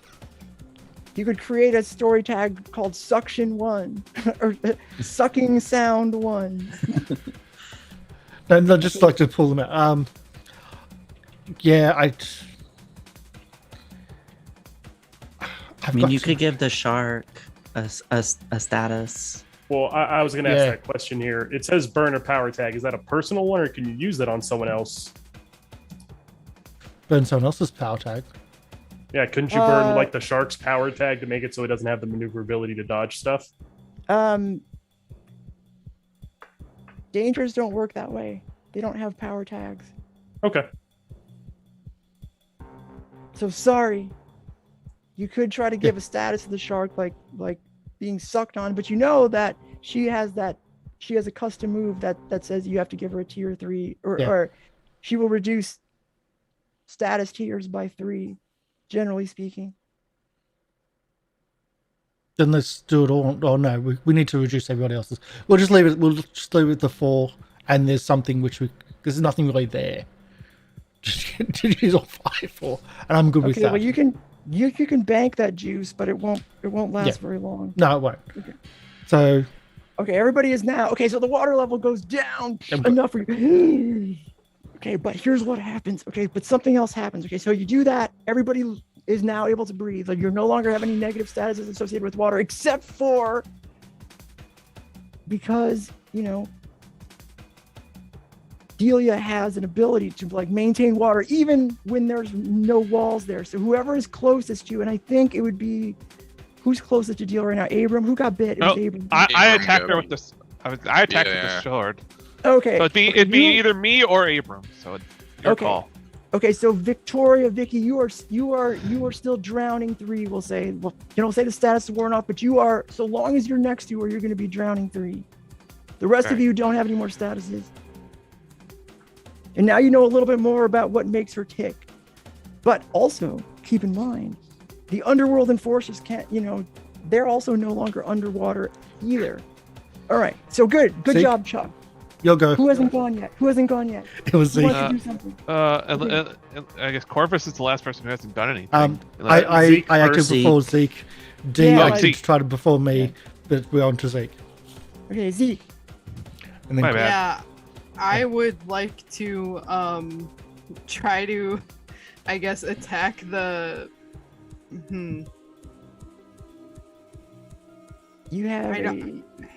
You have a shark, Delia, and then you have several underworld enforcers that don't seem like they're going anywhere. Yeah, I guess I'll go after the enforcers for now. Falzoni boys. Yeah, I'm going to try to like go after them. I want to look scary, like to try to like scare them off, like make them go like, oh, what the hell? But you know, I also want to try to attack if I have to. Okay. So yeah, I think what I'm basically going to do is try to manifest my mythos and like lunge at them, like I'm really gonna try to get them. Okay. So guess the room's still filled with water, right? No. No. Just the area around her. her. Just water around, like just somehow when Delia moves around, like this pool of water follows her. Okay. That does seem very rifty. Yeah. I mean, also the fact that she's a shark. Yeah. All right. I think I'm going to use my inhuman strength while I'm tackling them. My terrifying gaze. Holding my own in a fight, definitely. And I guess I can be like almost like a battle cry, like using my disorienting screech at them too as I lunge at them. Okay. Yeah, that's right. You're not underwater, so you could screech. Yeah. I think I am going to do that. I guess it would be hit with all I got. I'd be go toe to toe. They can go see toe you to toe. That's what it was. Yeah. Okay. Hold on. I just unclicked everything. My bad. Okay. Now go toe to toe. Yes. Okay, you did it. You managed to achieve your goal, or you get them good, inflicting pets. Tier equals power, block, dodge, or counter their best attempts. I want to get them good. I definitely want to harm them. You know, I'm not just trying to scare them. I'm trying to scare them and harm them. So I guess maybe if I try to knock them back or knock them down, bruise and batter them in some way, that would be like a status I want to give them. Okay. And I definitely want to give them. I want to do that good, you know. So. Okay. and I guess block their attempts to retaliate because they're probably going to try. So remember, their group size is several, so that's like 2. So your status will effectively be reduced from 3 to 1, but you know, it's spread across everybody. So it's assumed like once you're able to deal with, what's the word for the collectives, something like that? Yeah, it's the collectives. collective. So like, you know, I only like track one of the collectives, and so I'm just telling you mechanically, it's going to be a single status to all of them. Okay, I think it's still good. Yeah. So we'll say we'll call it attacked 1 or something like that, or let's see, grazed 1, or what, you know, I don't know. Okay, and of course you're gonna and you notice the guns are out, right? But you're just moving too fast. They are unable to take action against anybody because you act so quickly. Now finally we go outside, and Corvus, clearly there's something going on in there. What are you gonna do? So Corvus rushes out of the van and like into the front door of this bar and quickly takes stock of the situation. He can clearly see that there are now a bunch of guns drawn. There's a shark in the middle of the bar that is biting Abrahm at the moment, I believe, is what the shark's currently doing. It's right next to Victoria, you know, just ready to, You can see Victoria is drowning at this moment. But Abrahm is on the ground bleeding. Sadly, I'm not, you know, some life-giving mythos that can maybe stop that bleeding. Not what I do. Life-taking mythos. That is what I do. So I think Corvus wants to get as many people off the table as it were as possible. So he's going to try and focus on getting rid of all of these, you know, goons who are still in the bar shooting at people. So I would like to, I guess, go toe to toe to try and use my Aura of Death to rust their guns. Okay. All right. Rust their guns. That's gonna. Okay, let's see what happens. I'm going to use Aura of Death. Put the fear of death into them and the lives of my students because I am protecting the lives of my students. True. I don't want any of them to die. All right, good. Go toe to toe. Do I have anything else that would work? No, since there's too many threats, I think even now I'm not going to be able to stay focused on the task at hand. I think it's a matter of too many threats on the board to focus on one. So go toe to toe. All right. Okay, here we go. Come on now. 13. All right, you did it. Okay, tell us how you're going to spend your points there. So take something they hold. I guess I take their guns, like I rust them to non-use. Okay. And I will block, dodge, or counter their best attempts to get me back. All right, so they have rusted 1, and okay, but here's the thing: if you don't spend all of your thing I picked isn't the thing you spend on. It just says take something they hold. It's not a status. I am just taking their guns away. I'm not sure how that works in this situation. I'm going to say you can't do that because that's just too much. Then they have like rusted gun. They all have rusted guns 1 in this case. Okay, but you can't block, dodge, or counter their best attempt. Well, I get to choose 2. I got a 13. Well, so I also okay. Oh yeah, you're right. I keep trying to screw you over on that. Okay. So yeah, right. In fact, know what? Fine. They shoot at me. I'm immune to non-magical weapons. The bullets don't do anything. So they shoot at me, and I just stand there like, okay. Well, they could shoot somebody else.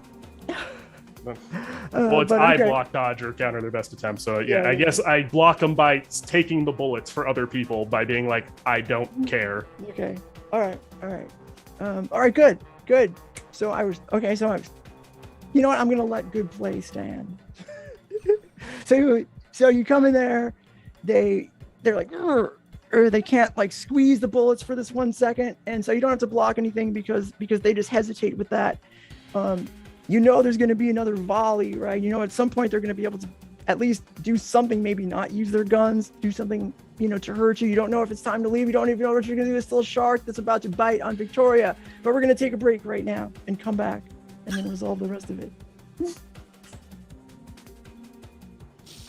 Okay, so that's unexpected, but we kind of did need our break time. Yeah, it's about time. Yeah, we're pretty much right at that time as well. We'll be right back about 10 minutes time to conclude us being slaughtered by mob goons in a hick bar in the middle of the city where there's a shark who brings her own water tank That's to right. swim in.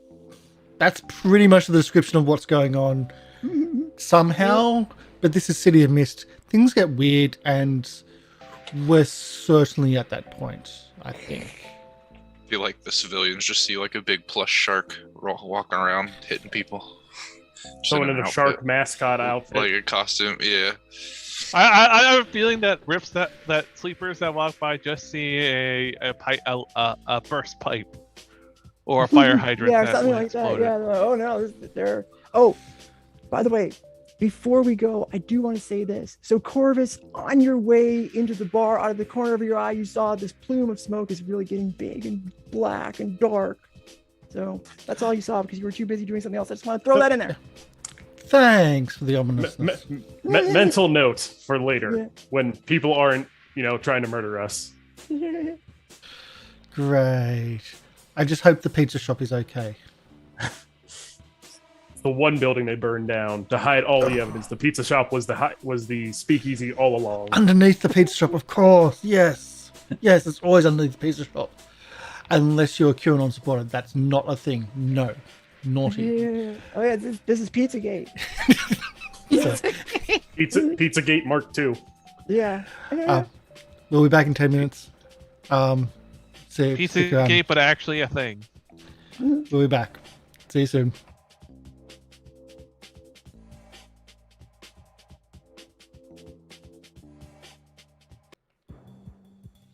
And we're back.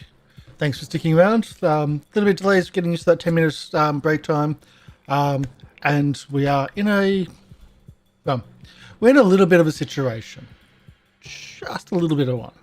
Just a I little think bit. you're over exaggerating. I think we're doing fine. No issues have occurred. Polly, You would you guys like aren't to... you guys aren't the one fighting the goddamn shark. I fought the wall. And you I won. fought the guys with guns. And you won. Shark. I don't want to hear anything. I'm the only one that's injured. Okay, so I'm everybody just be injured. I quiet. have a gunshot wound. Oh, I'm I'm sorry. injured over All right. here. I'm Yeah. making things. Last time I checked, I'm drowning. Well, you're You're fine. yeah, you are. You are. Well, it does shut her up. Well, maybe you can take my snorkel made of like McDonald's straws and you can not be drowning. You can pass around the story tag. Mm-hmm. But either way, would you like to describe? Would you like to exaggerate the situation, our MC? Well, okay, so we come back in. The fight is still in full swing, and so, these, the underworld enforcers are trying to shoot you. And they're, but their guns aren't working. They are going to get a shot off if you let them. No doubt. So we're going to come back around to the person who is in grave danger, being surrounded, being by a shark, drowning. Victoria, what do you do? What do you do? My first question is, could I change the game to not be drowning anymore? Well, you got to explain. Yeah. You got to role play this out, and then. Yeah, no, I was about to. I just want to make Okay. sure I can do so. Sure. So it sucks because I can only have one tag, but I've got this knightly suit of armor that can manifest around me as part of my mythos. Mhm. And my thought process here is, what if I it's magic, it doesn't have to follow the laws of physics. So what if I manifest my armor, and that'll give me some air to breathe so that I'm no longer drowning. Okay. While you're doing that, though, when you're not going when you're not fighting the shark directly, you are exposing yourself potentially to danger. Yes, I know. Keep that in. All right. Okay. Here you go. But I'm never going to be able to hurt the shark if I'm drowning. And at least I'll be able to keep its attention. So, which is what I'm trying to do. Are the shark's teeth magical? Well, so is my armor, so it cancels out. Well, no, I was think he asking was because of wondering it. for him. Yeah, because I'm immune to non-magical weapons. Are shark's teeth magical? Each one It's has a a magical- rune. Each might The be. entire shark is you can say magical. Pretty magical, Wow. yeah. The fact that she brings her own I see. water I see how this tank to swim All right, in. actually, so here are the tags that I think might work. So, I think my suit of armor works here, and so even though that I'm suffering from the tag I'm trying to mitigate, I still take the -3, I assume, right? Or does that not count for this? Yes. Yeah, you absolutely do. Okay. So, my incredibly willful, because I'm just trying to hold out, just sheer willpower, trying to keep my, make this work. Will that work? Sure. Yay! And then I'll burn my other donor luck. Okay. So that basically just makes it equal. Okay. Come on, and this was change the game, right? It is. It is. All right, then I just want to make sure it was the right move. Scusi. That's a 9. Oh, you made it. You made it. Okay. So you get 1 juice. So- Is that what that is? Okay. So can I reduce my drowning by 1? Yep. You sure can. You can now instead of drowning 3, you're I will say watered.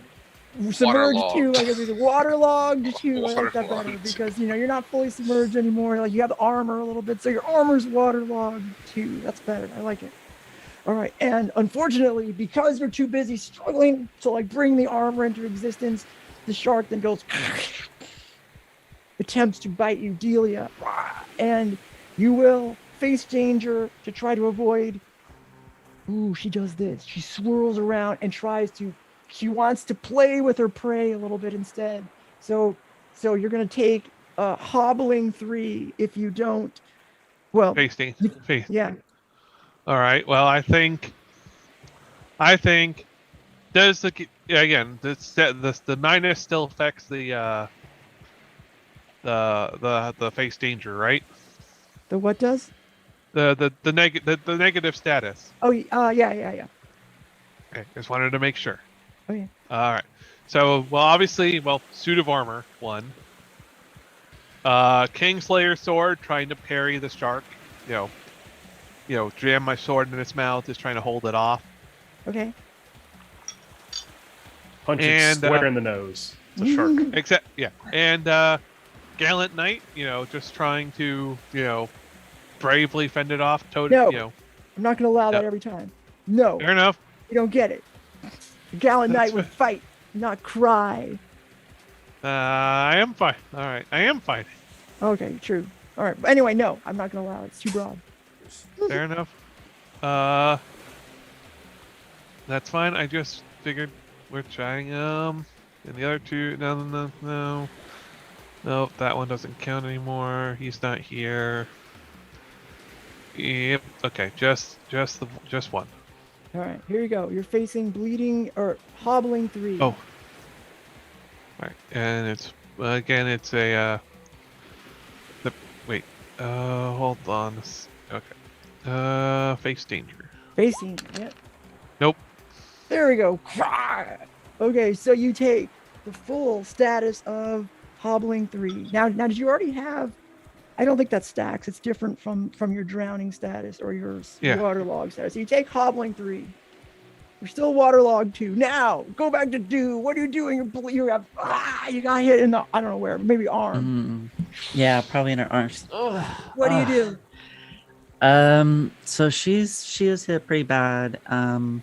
But she does have some fighting spirit, and before the backpack tag was burned, she took out her mechanical engineer tool set. So she wants to she's gonna take apart the jukebox in a way. She's gonna like bang the glass and take it apart, and she's trying to get out the records that's in it so she can throw them at the enforcers. Okay. All right. So she's using her neurodiversity. She has unbounded What does creativity. neurodiversity mean? Like you She say has that every single time. Yeah, but well, the identity is tell me you have ADHD without telling me you have ADHD. So she has unbounded creativity. She does masking, and then she Alright. can also know when. Yeah. All right. So creativity. Yeah. is So creative. she's that. She's really creative. Yeah, and she's using the tool set. Is that? Oh, it cancels it out. Okay, cool. So let's do. That's change hit with all I got, or no? It's is it toe to toe or change the game? It would go toe to toe. If you're trying to inflict damage on them with the records, it's go toe to toe, right? Okay, cool. I'm gonna assume you can quickly grab the records out of there. Yeah. Ooh, okay. Ah, what? Dang it. All right, so you grab the records out of there, and you look at it. It's like, oh no, it's a Barry Manilow record, and you drop it. Oh, yeah, like burns your hand a little bit. And so you can no longer think creatively. Burn that think creatively tag. Oh snap. Okay. That's what's going to happen. You won't actually Okay. face an attack. That's what's going to happen. Nobody's going to shoot or anything. You just burn that tag. That's my move. Mhm. Zeke, Yeah. what do you do? Zeke, you're can't hear muted. you. My bad. Sorry about that.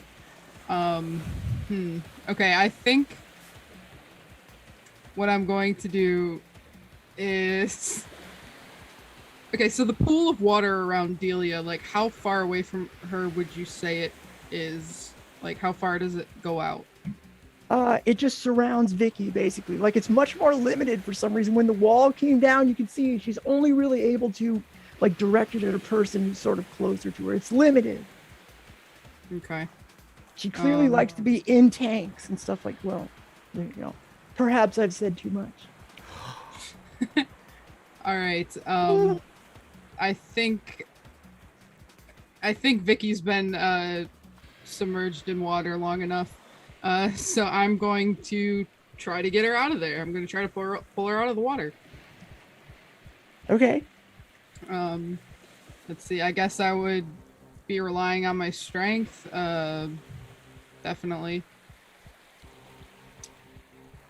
I want to say if I'm trying to like grapple Vicky and like pull her out of something, like it's not a fight in a conventional sense, but I'm pretty much fighting like against like the water and the fact that there's a shark behind her. So I was gonna see if holding my own in a fight would be applicable. I understand if not. All right. It's a stretch. Let's do it. I think that's kind of like. Oh wait, I also have genuinely wants to help. He's trying to help Vicky. Okay. Then I guess that is it. Would you say it would be toe to toe, or? I mean, Yeah. I'm not trying to inflict damage. I'm just trying to get Vicky out of there. Okay. Well, you could take the risk, and that would result in a success without, facing any sort of retaliation. I would give you that. If you want to take the risk, and you succeed, you can get her out of there without anybody taking any other damage. But it is take the risk, which means it could go wrong. Oh man. Yeah, I think I gotta take the risk. Okay.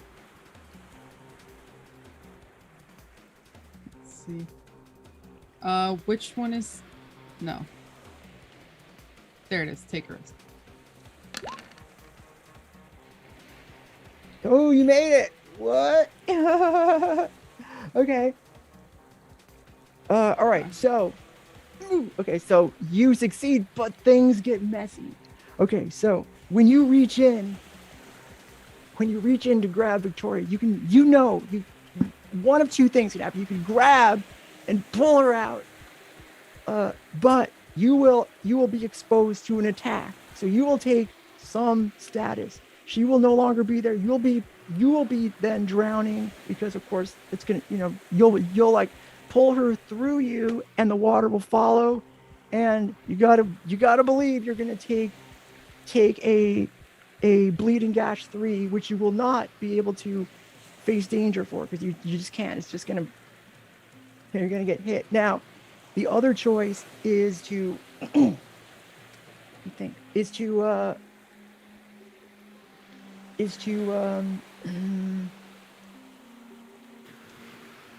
I think I let you like.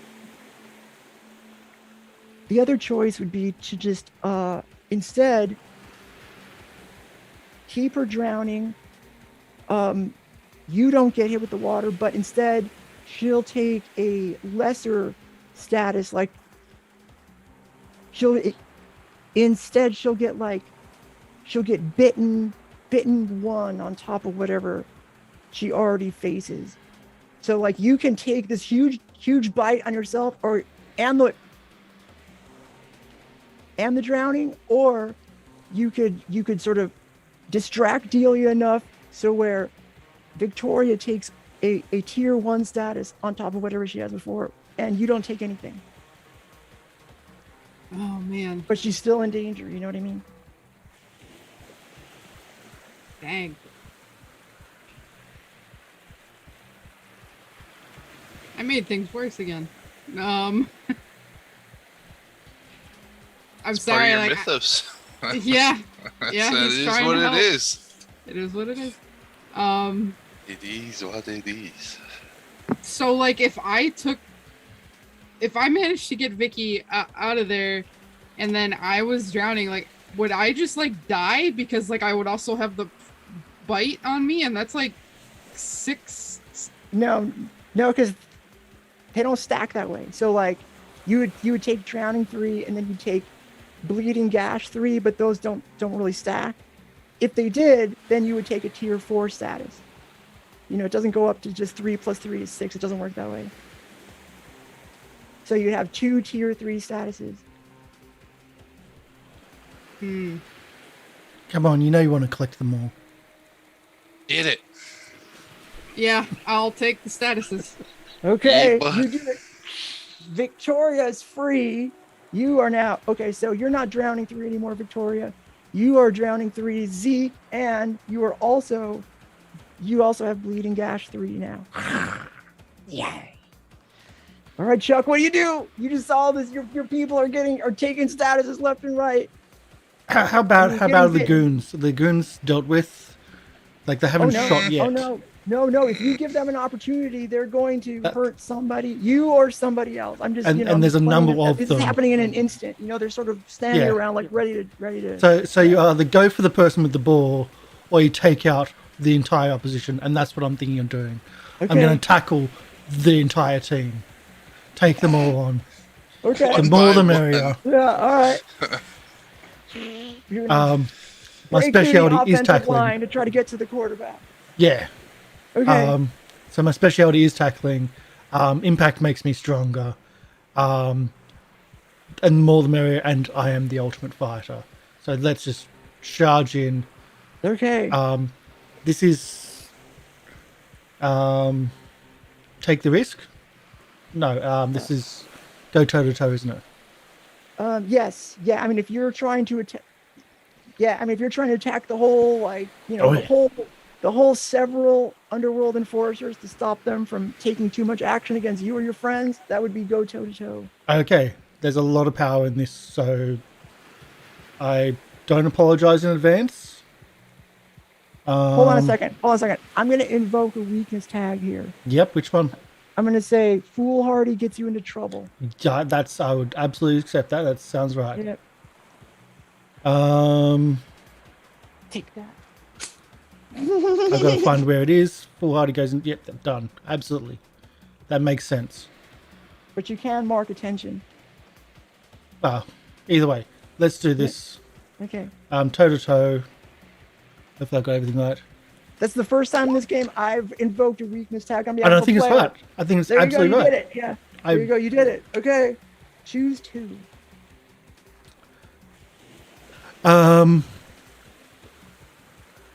Yeah, you know what? I'm not going to be caring about myself Okay. because, yeah, reasons. But I'm going to just like inflict, just pure inflict, knock down. Well, I think you can still because people keep correcting me. you can inflict a tier 3 status, but you can also block, dodge, or counter their best attempts. So you can do that too. And I will rule that will make them unable to at least retaliate on anybody at this time. Okay, So we'll do that. We'll do the inflict tier 3 and also block them from knock the weapons out the way. Just as I charge through them all, just knocking them onto the ground, inflicting that tier 3 status of knocking them prone. Their weapons just scattered just a little, just out of their hands, but still within reach, so they can still. So just temporarily again delaying their attack and their shooting. Right. Okay, if that sounds right. Please, will somebody remind me how to do this right? Okay, so like this tier 3 status becomes a tier 1 status because of the size of the collective, right? They already have scratched 1, so scratched 1 becomes scratched 2 because they take the same status as one they already have, or does it? Yeah, I think that's what it is. I think it's now. Yeah, you can change the name, but it's the same damage thing. 2, right? Yeah. Yeah. We'll say damage 2. There we go. Okay. You're getting closer. They seem, they're like, I don't know if this is worth it here. What? Okay. Good for you. Good for you, Chuck. And also, they hesitate thanks to your crazy action. Like, whoa, geez, these seem like kids, but they're pretty tough. Okay. Abrahm. So Abrahm just got bit just a few moments ago, and I think he spiraled down onto the floor, and he's kind of gripping hold of his arm. And he's seeing this chaos unfold. Chuck just pile driving one after another dude to the ground. And he's like, I have to help them. And he like lifts himself on one hand and does like almost a floor spin with one hand and like a breakdance motion. And as he whips that forward, a gust of wind comes spiraling. And I'm going to knock Zeke out of the range of the shark, so he is no longer drowning. Okay, and am I correct in reading that you have slashed 2 at the moment? Correct. Yes. Okay, so I'm going to say that affects your ability to do things. Yeah. So Thanks I've got a new spreadsheet. Kill Force wins. Supporting role, and I won't lose anyone else. I think are the 3 that I've got here. And would you like a change the game to reduce those statuses? Is that what you're looking for, or would you prefer something else? You decide. Okay, I'll do a change the game. Okay. Now I understand you might open yourself up to attack here. Yeah, I think he's more concerned about the students than he is himself at this point. Okay. Fair enough. But Zeke isn't a student. Well, it's his compatriot, his friend, whatever it is. Yeah, I know. I'm just making the joke. Zeke always trying to be a student, wants to be the cool because kid. It's because I'm cool, like one of the He's a students, cool right? guy. Yeah. See, you've even convinced my character. You've got it down. You've got the right stuff. Dang. So it's not enough to reduce it fully. But I think maybe I send that gust forward, and maybe it pushes Zeke just enough to where his head sticks out of the drowning. So maybe he goes down by. I'll reduce that status from a 3 to a 2. Okay. All right. Now you're submerged to, or waterlogged 2 again, or whatever you like. Go with submerged 2, I think. All right, good. Now that might not be ongoing. That might disappear very quickly, but we'll see. Yep. We'll see. This is all happening very quickly. Okay, but now the guys with the guns, they're rusted or whatever. One of them happens to get a shot off. Well, okay, so let's just say this way: a bunch of them happen to get a shot off because they're not taking good aim. One of the bullets happens to hit you, Abram, and you can. I will allow you to face danger, but you will take. And can I spend that one juice where there's one of the guns just has some water in the barrel? I had 1 juice left over. One of the guns had Actually, water in the barrel from when I washed it all out. I have a help point for Abram. Okay, well you have to wait for the roll here, and then you have to describe it out. So I don't know what you're talking about, Karsh. Say that again. When the water was washed out of the place, I had 1 juice left over. I'm just saying if I can have water in one of the gun barrels as we're firing, just to possibly reduce the damage of one of them. That probably won't work in the case of a collective because there's so many. It's like too small. Like one of those bullets. One of those bullets is going to hit. The idea there's like firing. In fact, burn that juice. Get rid of it. I appreciate the attempt. Gone. Yeah. Okay. So, Abram, if you fail, you will take bleed. Oh boy, sorry. Let me make sure I do this right. I'm going to rule this correctly. You have a gunshot wound 3, which will probably stack with something you have. Or it will stack. So I think what he's going to do, so he's kind of in this breakdance spinning motion, lashing out these blades of wind, and he hears the shots, and I think he's just trying to stay moving. Okay. And I'll use evasive flexibility once more. Ooh, all right. To face this danger. You know what? I think never mind. We'll just face it. Okay, you take the full status, fail. I mean, the thing about failing face danger, it's not as bad as it is about failing something else because it just means you get what's coming to you. It's not like I can make another hard move. The only thing you do is take bleeding gash 3. That's going to stack with /2, so you'll be like bleeding profusely 3. Okay, nice. Yeah. I think while he's spinning, he starts spinning slower and slower, like a top, and then eventually just kind of like lays on the ground in a pool of blood. Okay. All right. Nice. Okay. Corvus, what are you doing? Run in there. You're a hero. How do you follow up? So I see the people are still shooting. Man, once again, there's just too many threats to focus on. I think. So you said earlier that it looks like these goons are wavering a little bit. Is that correct? You did a little bit, a little bit. Okay, a little bit. They're not so sure. I mean, they're not riffs or whatever. Then what I would like to do in this case is once again, I'm gonna go toe to toe with them. I'm still doing like the rusting out their weapons, so they're no longer useful. But I'm doing this while saying like, I'm going to give you a very quick option here. You can either go and get out of here and let us handle what's left, or you will die here tonight. Those are your options. So I would like to use how to read a person. I'm reading them to see that they do not want to. They're wavering here, so this is kind of trying to push them over the edge. Right. Horror of death. Put the fear of death into them. And I'll take my weakness tag. Death comes for all. Like, because I'm also doing this speech while doing it, I'm not as focusing my aura to make sure that it is only hitting their guns. So it might hit other things in this bar. Probably me. It'll probably be me. I aid you to death. You don't have to bleed out. Pretty you close. die of natural causes. I knew you could be the hero. Also, lives of my students. I'm still protecting them. So, yeah. All right. I see how I'm not in that group. Yeah. Well, I mean, you technically are because I'm also defending all the students, so it's fine. Yeah. All right, a 7. You made it. Wild success.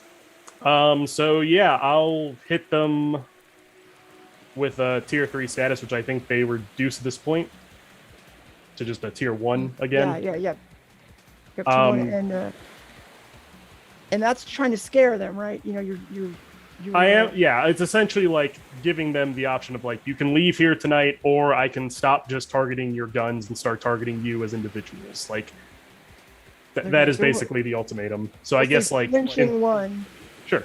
So they're now they were thinking, you could see they were thinking about leaving because they don't want to die, right? But now they're thinking about, geez, maybe this is just too scary, like we're out of our league, sort of thing. So now you've added the psychological pressure. So I'm gonna give them. So I did only get to choose one that time. So you can choose to like get me back for this or do something else if you want to. Finally, good. Okay, so the bullets are still flying. I'm just gonna keep doing this. They're just so you can face danger to avoid. Well, hold on a second. I'm not going to, because they saw that you were able to avoid shooting the man who's immune to bullets. Will not do anything to him. Well, but they can't like hit you with their pistol either, right? Well, they tried. No, but they could threaten the life of a student or something, like shoot at a student. Oh. Thanks for giving the MC that suggestion. Yeah, well, they will learn their lesson right here. So like they're going to just bam try to hit you, and if the bounces off, like, whoa, he's immune or something like that. Okay, boom, nice, you made it through that one. Okay, Victoria, you're now free. You're actually been pulled clear of the danger. You find yourself right next to the entrance to this bar. You could leave and be safe at this moment, or you can get yourself back into the action. What do you do?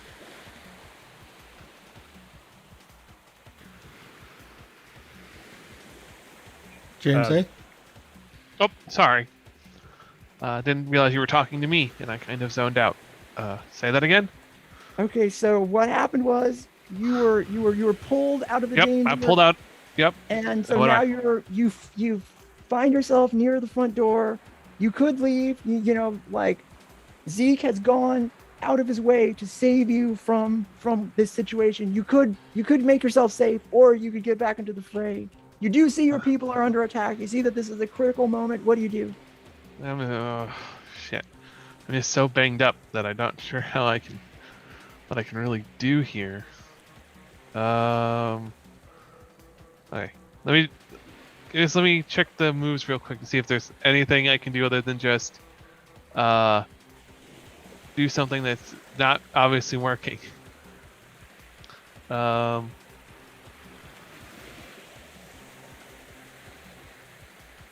You can always just get out. I think the best way to do this is to describe what you do, and then I could tell you what the move is. You know? Okay. What I mean? Yeah, that'll be probably the best.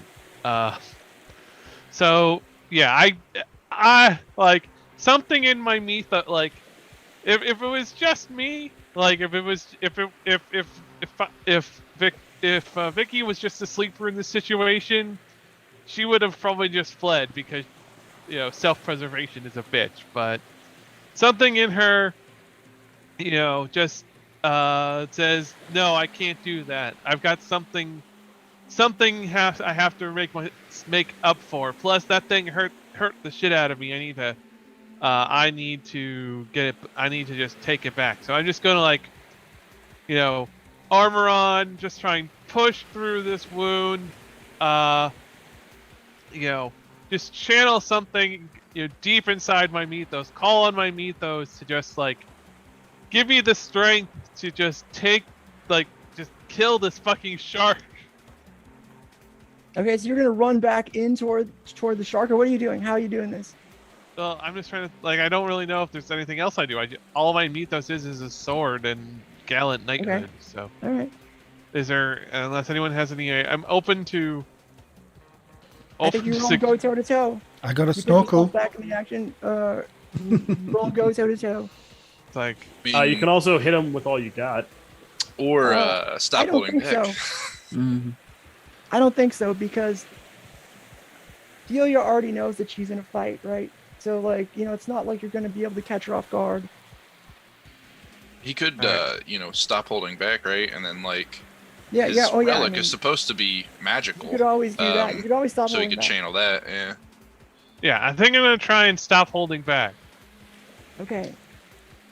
Let's see here. So you're fighting a relatively higher level mythos, but I think it's going to be it's still going to be a significant stop holding back roll. It's not going to be anything more than that. It'll be significant, but you're pushing the boundary. All right. So which one do? So at the top, you click cinematic moves under the moves list, and then stop holding back. all right. And let's see, With your logos. Yeah. So how many logos themes do you have? 2. 2. Okay. So then you roll +2. All right. And now, just to let everybody know what's at stake here. This is a significant use of her power that she has not used before. If on a 7 through 9, she will mark, fade, crack, and burn all the power tags in one theme. And even if you succeed with the 10, you mark, fade, and crack on one theme. If you fail, well, then worse stuff happens. But you still burn all the power tags on one theme. Nice gods, hear my prayers. I don't know if this automatically adds the +2, so I'm just gonna roll it. Okay. It did not add the +2. So it's a 10. Oh, you got lucky. Okay, all right. 11. Okay. Yeah, That's all right. 11. So you made it. I want you to now just mark, fade, or crack on one theme, and tell us what happens. So I'm marking crack on the boss's baby girl, or actually, I'm gonna mark it on my personality because, no, that's a tough call. Yeah, let's mark it one personality. Okay. So 1 crack there. As I just like calling on this power that I just call on this like, I resist the urge to just sort of run away like I normally would, and like I've been trained to do in a dangerous situation since I'm precious. And I just sort of call on this knighthood, like this knighthood that's once been lost, and I just run at this thing, I just push through the pain, like just dive straight into it, hold my breath, and just like get one good solid thrust right through this mythos, right through this, like right into the shark. Maybe like taking out an eye, or maybe right through in the middle. It's up to you how. If it's super powerful, I might just take out an eye and it like retreats. But well, okay. So okay. So you run toward gallantly with your sword, and you stab, and it just goes right through the shark's body, and the water immediately evaporates. The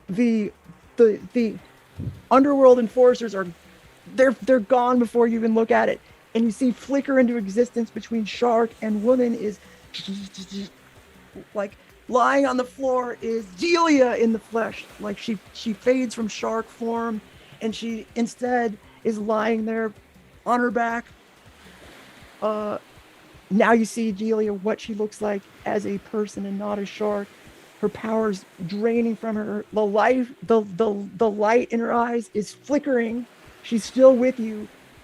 And what does anybody do at this moment? You've clearly like done something. You've seen Vicky achieve something that she's never achieved before. Anybody can jump in right now and say what they're doing. I'm laying on the floor bleeding to death. Okay, well, all right, that's fair. I'm probably like, I'm just gasping for air at first, like I had been submerged, but then I think I get pissed because I was almost like pretty much done for, and now I see this shark like woman vulnerable, and Zeke is going to try to be as intimidating as possible and like grab her by the front of her shirt and he's going to be like, tell us who you work for. Like he is really She's bleeding out, Zeke. Yeah. I know, and I want her to tell me before she dies. Okay, so she is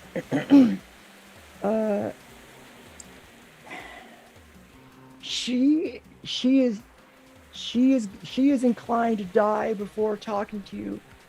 But why don't you roll convince? Okay. And while this is going on, it's like, this is where the cheerleaders usually come out. What, like, where's the She takes- cheerleaders? Wait, wait. Before you roll, even though she's dying there, you can still like see the fire behind the flickering eyes. She has no interest to talk to a bunch of students. She takes the status condescending 3. She has a god complex. Me too. Yeah, just about to die and still.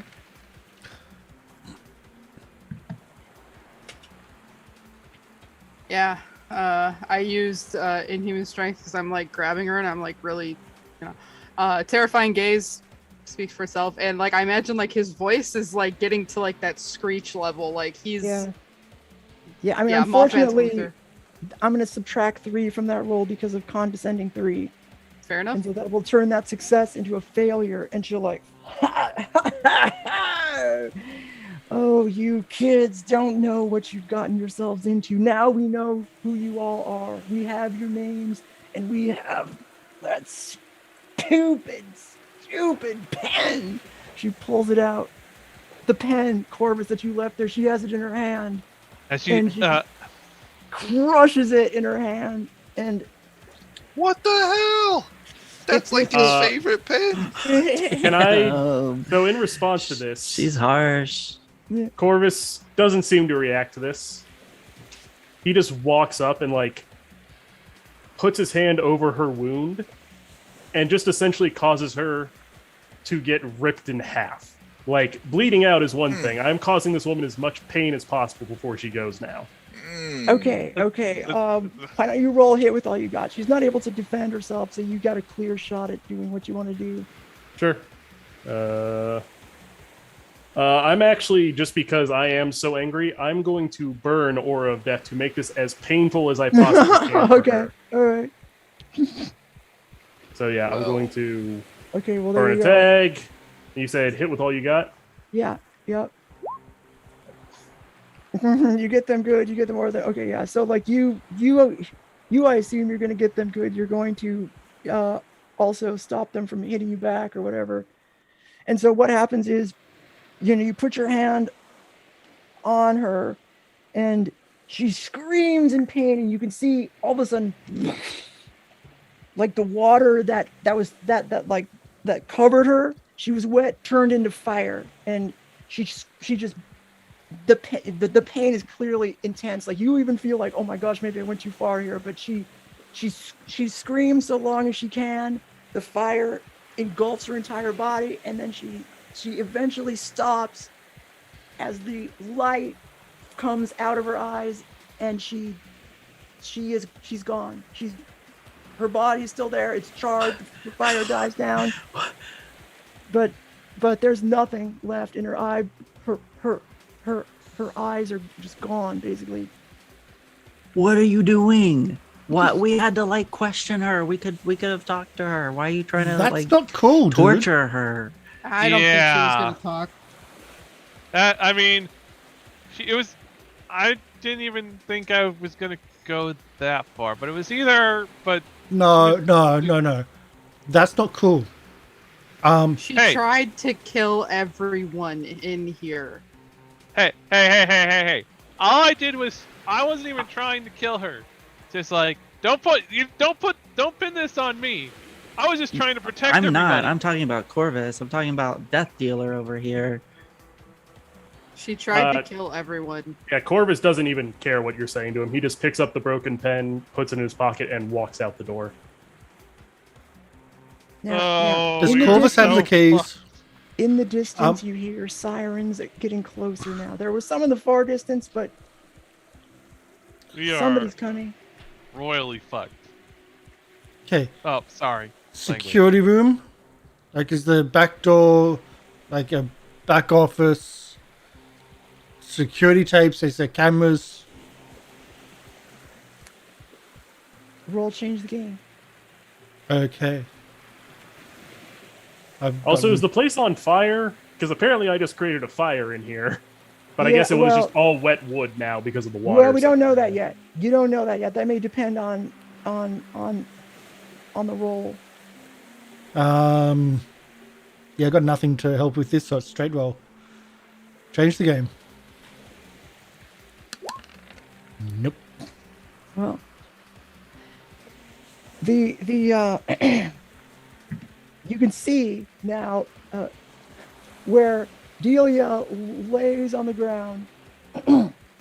Smoke starts rising from there, and the building suddenly bursts into flames. Now you can avoid.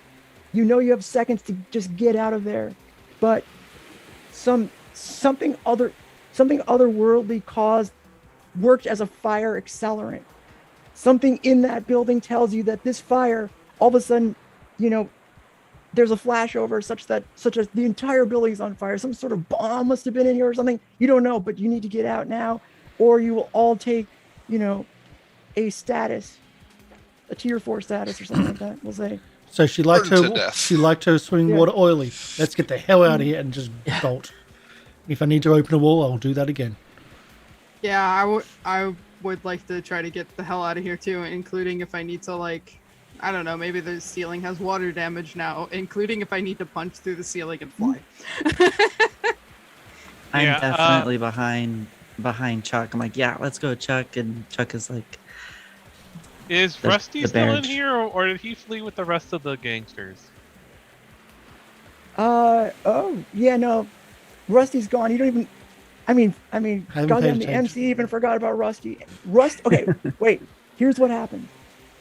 Everybody looks around. Rusty's gone, but nobody can remember if Rusty actually ran out the door or something. You don't know. I'm not saying one thing or the other, but you don't know what happened to But, Rusty. all right, that's fine. He's not here. Well, that's important. So I'm just getting the fuck out of here. But God damn it!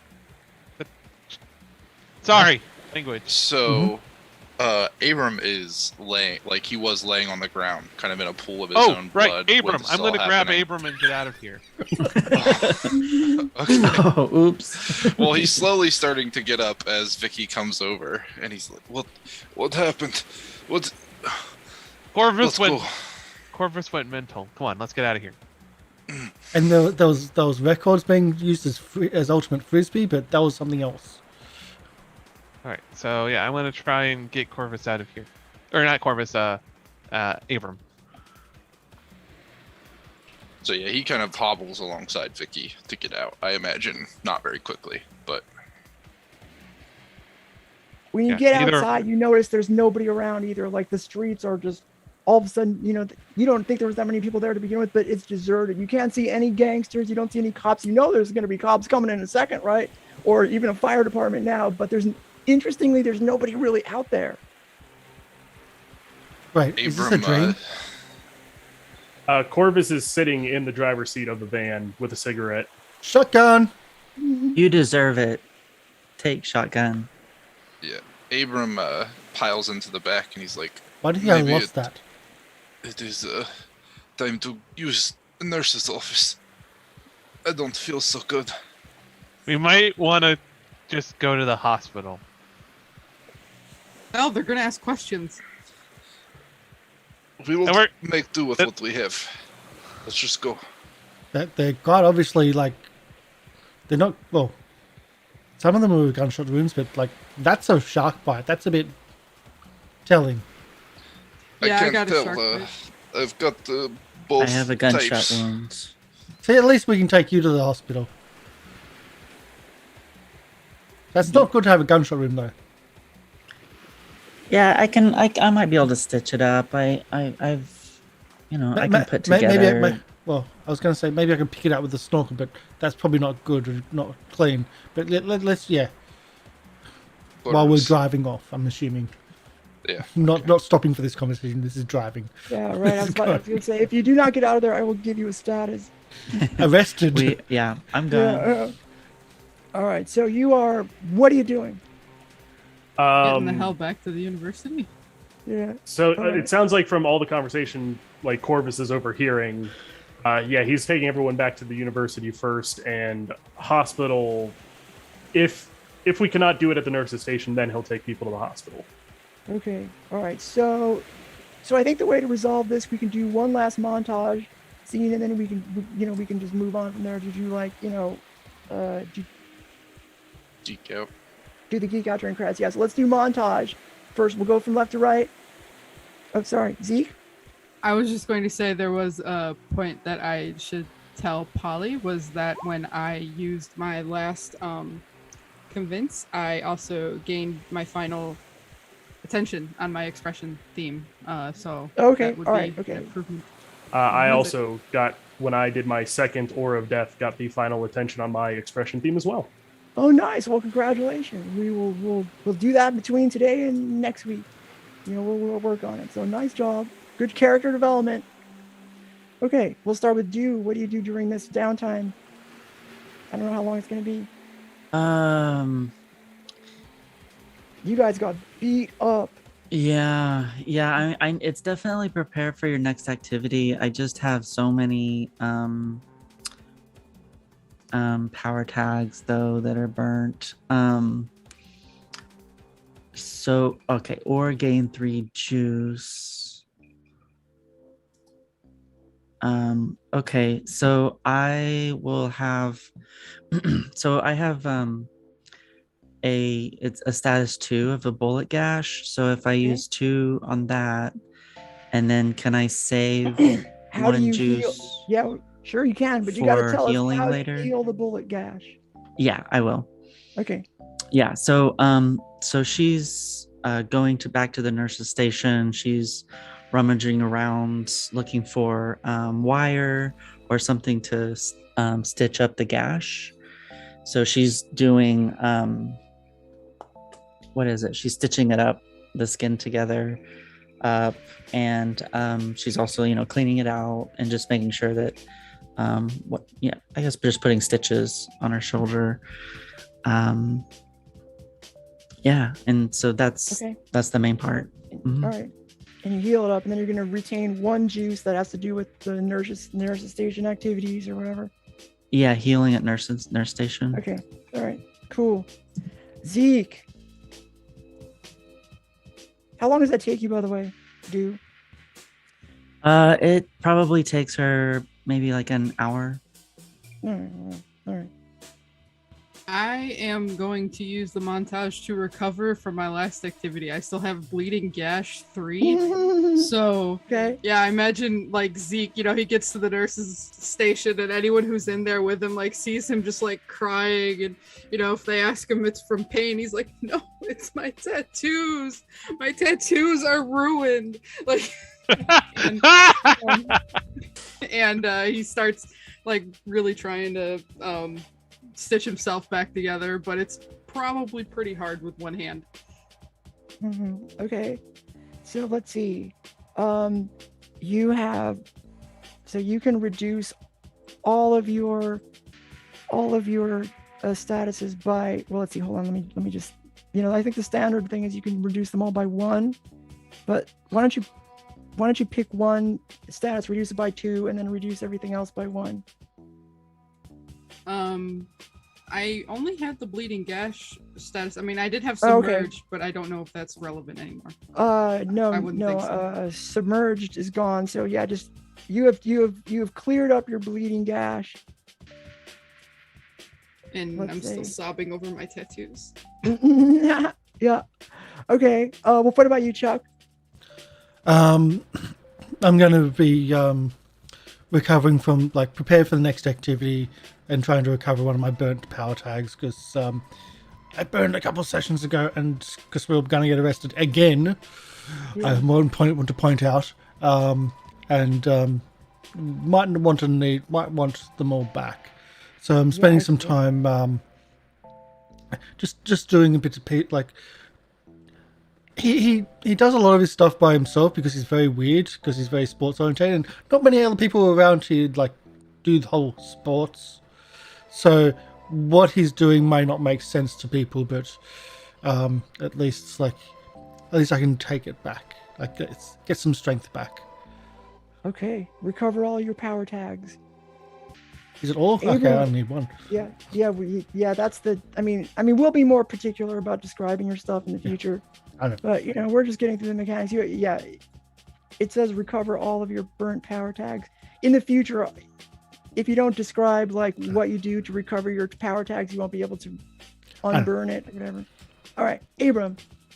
So I think he is also going to be choosing, the recover from your last activity. All got beat up.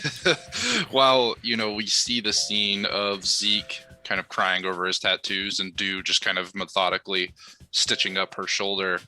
Abrahm is doing the same, but maybe off to the side a little bit, introspectively thinking about, like, they said Corvus killed somebody. Okay, I need to find him. I need to talk to him. I need to make sure, like, he's okay, because that's a big deal for him specifically. I doubt we have time to kind of play out those scenes. Maybe we can get into that next time. But that's what he's thinking about. Let me just times. Yeah. Okay. I mean, I'm gonna let you finish, but just while we're on that, I want everybody to know, and Corvus particularly, I want you to remember, you're going to be doing at the beginning of next week's broadcast, it will be your monologue for sure. Okay. Anyway, sorry, Abrahm. I figured as much. Yeah, that's kind of it. He just spends the evening, like, it goes from, stitching himself up, and then I think he would go look for Corvus, but I don't know. I mean, it'd be up to Wolf, but I don't imagine that he stayed in the school after those events. So I don't imagine Abrahm could find him unless you would say otherwise. I mean, I would imagine that you all have my address. I have given it out to you in case something happens, so you can take a guess that I am at home. So I think the last thing we see for Abraham's montage is him walking to or heading towards Corvus's home. Okay, thank you. All right, Corvus, what are you doing? So this is going to depend on something here. So I already know what I want my. Today, by the way, I already know what I want my improvement to be for my expression.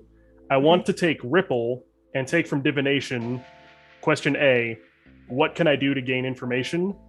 I would like to be questioning the soul of the shark woman. I'm forgetting her name right now. Oh, Delia. Yeah, I am like. When she passed, like, I tapped into a bit of my power. I can now talk to dead souls. Whoa, okay. So I would like to work the case by essentially, like, preventing her from moving on until she answers my questions. Whoa, that's so good. Okay. That's a real bitch move. Cold-hearted. Whoa. Hold on to that. We're gonna need to do that. Oh, that'll go well with the monologue. Yeah, that's All right, yeah. Hold on to that thought. Okay, great. Yeah. Okay, I like it. All right. Okay, and how about Vicky? Okay, so Vicky is, I believe, the one I'm looking for is recover from your last activity. Yeah, I'm still hobbled 3. So okay. Going to the nurse's station, explaining to Bernie that, hey, I got, not that I got bitten by a shark that turned into a lady, but explaining, hey, some friends dragged me to this bar, and there was this Falzetti enforcer there, and we kind of exchanged words, and there was a fight, and I got my leg hurt. You want to help me patch this up? So, Bernie will just, like, be degrading me on how, like, or chastising me on how I could be so dumb as to pick a fight with the Falzetti enforcer. And I'm just like, yeah. Like I said, my friends dragged me to the bar, and she had choice words. I had to defend myself. And he's just like, yeah. And as he give me first aid on my leg. Okay, so that was a tier 3. You can eliminate your tier 3 status. Okay. Thank you. All right, and that will conclude today's playing session. I'm glad. Geek out. Glad. Yeah, now it's time to geek out. We're gonna go through the same. Well, let's go the reverse way this time. Let's start with Vicky and go the backwards way. All right. Answer one of those questions. Let's see. We don't have any. I think our crew has grown this session. I mean, we worked together to fight a giant ass shark lady. If that doesn't either force us to break up or come together stronger, I don't know what will. So, Okay. mark and since we Give have Mark no attention. Yeah. which I think brings us to 3 attention on. Really? Okay. Yeah, All it right, does good. bring the crew theme to full attention. Nice. All right. So Good. I don't know what the improvements are for crew intention. We'll work on that later. Corvus. Corvus is going to do which of your themes is under the most strain. If it collapses, what new aspect will show up in its Yeah. place. My welcoming smile personality is under the most strain right now. Oh, I think yeah, isn't it? what I have done tonight clearly goes against a lot of what that is. So I think in place of that, it's going to end up being like what I did was tapped into the mythos of who I am so hard that it is going to change into a mythos if it ends up cracking into someone who actually interacts with souls on a much more regular basis. Oh, okay. All right, cool. Yeah. Thank you, Mr. Moosticles, for subscribing to the channel. Thank you so much. Dang. Hey. Thank you. That's our first actual YouTube subscription while we're live on YouTube, Oh, that's which good. is why All we right, had the cool. really weird, like, alert set up, because Mhm. that was never set up. That's the default stuff from YouTube. I have no idea how to change that yet. We'll figure it out at some point. Sorry. Abram. So, I think I'm going to choose which character had the most meaningful interaction with your character this session. Now, there wasn't anything hefty or large necessarily, but I do think there were quite a few times where Abrahm and Corvus were on the same page when talking to like the student body necessarily. Like, you know, we were trying to dissuade them from attacking the police. We were trying to dissuade them from, you know, doing things that could get them into trouble. And then when we split up at the bar, you know, it was very clear, like, he's going to watch the outside, I'm going to watch the inside. There was some good like communication as staff members. So I like that as a help point. However, I feel like depending on the way things go next session, he could get a hurt point. So we'll see. We'll see what happens. Okay. It's all fine. I'll take as many hurt points as you want. I'll give them all to you, baby. Okay. All right. Thanks for that. Chuck. Well, some people saw a group working together. I saw the other side. I think the team is not working well together, killing people and etc. So yeah, we'll take that hurt point. For our killer in the group. Okay. The other killer in the group. There are two of us. Yeah. Which Hold one? on. So, yeah. It wasn't a big deal when the other person killed somebody. Yeah, I didn't Then I mind. kill somebody, and all of a sudden it's a big The- problem. Well, But they you call- kind of did it super brutally, and then you caused the place to go on fire, catch fire. Hey, we're all gonna kill some people. tomato building Tomato, on fire. The Yeah, end right. result is the same. Just- All right. Good. Zeke. I think I am going to answer which of your themes is under the most strain, because even though I did use it in this battle that we had, it's the only time that I've used it, and I definitely feel it getting under some strain, which is my personality theme, Gossip Guard. It's basically what keeps him like friendly and likable. I feel like he definitely became a little less friendly and likable in these last two sessions. Yeah, you've seen some stuff, and that makes you a Both little the less murderers friendly are and like, man, our warmth and humanity is Uh-huh. slowly degrading. I wonder why that is. It could Because be you're the no horrible longer stuff we're human. subject- Did It you can be the change your horrible coffee? stuff we're subjected to. Your morning All right. routine. Okay, well, just out of curiosity, what are you gonna like what new aspect would show up in the place of that theme if it collapsed? Because it's a logos means that a mythos would have to take its place, right? Yep. Under ordinary circumstances, I think there's. I think It it would depend. Yeah, it would probably be a Bastion theme, I imagine. Just because he's usually in the thick of it, and this kind of proved it. All right, cool. I like it. And do. Okay, so Du is similarly is feeling that her possessions theme is under a lot of stress. Right now, her utility belt, her backpack, that tag is still burnt, so it'll be burnt in the next session. So how I imagine it is that the zipper, when a zipper has like two zippers and it's hard and it gets stuck and you can't actually open it, and so there's something going on with the backpack there. She just can't open it. And she's also noticing that she's just out. She doesn't have the right tools for all these instances that they get into. Like, she doesn't have very many offensive or defensive tools to use to help in the different situations. Right now, the possessions that theme is called bubblegum and shoestrings. So it's how she can just like pull together what she has around her to make something, simple to help her get out of a situation. But now she's seeing, as we're going up against larger and larger enemies, it's just what she has currently isn't sufficient. And so I think that if it does collapse and it changes to a mythos, then it'll either be a relic or an expression type theme, whereby it's something that she can, rather than analyze, which is her current theme, her current mythos theme it's more about how she can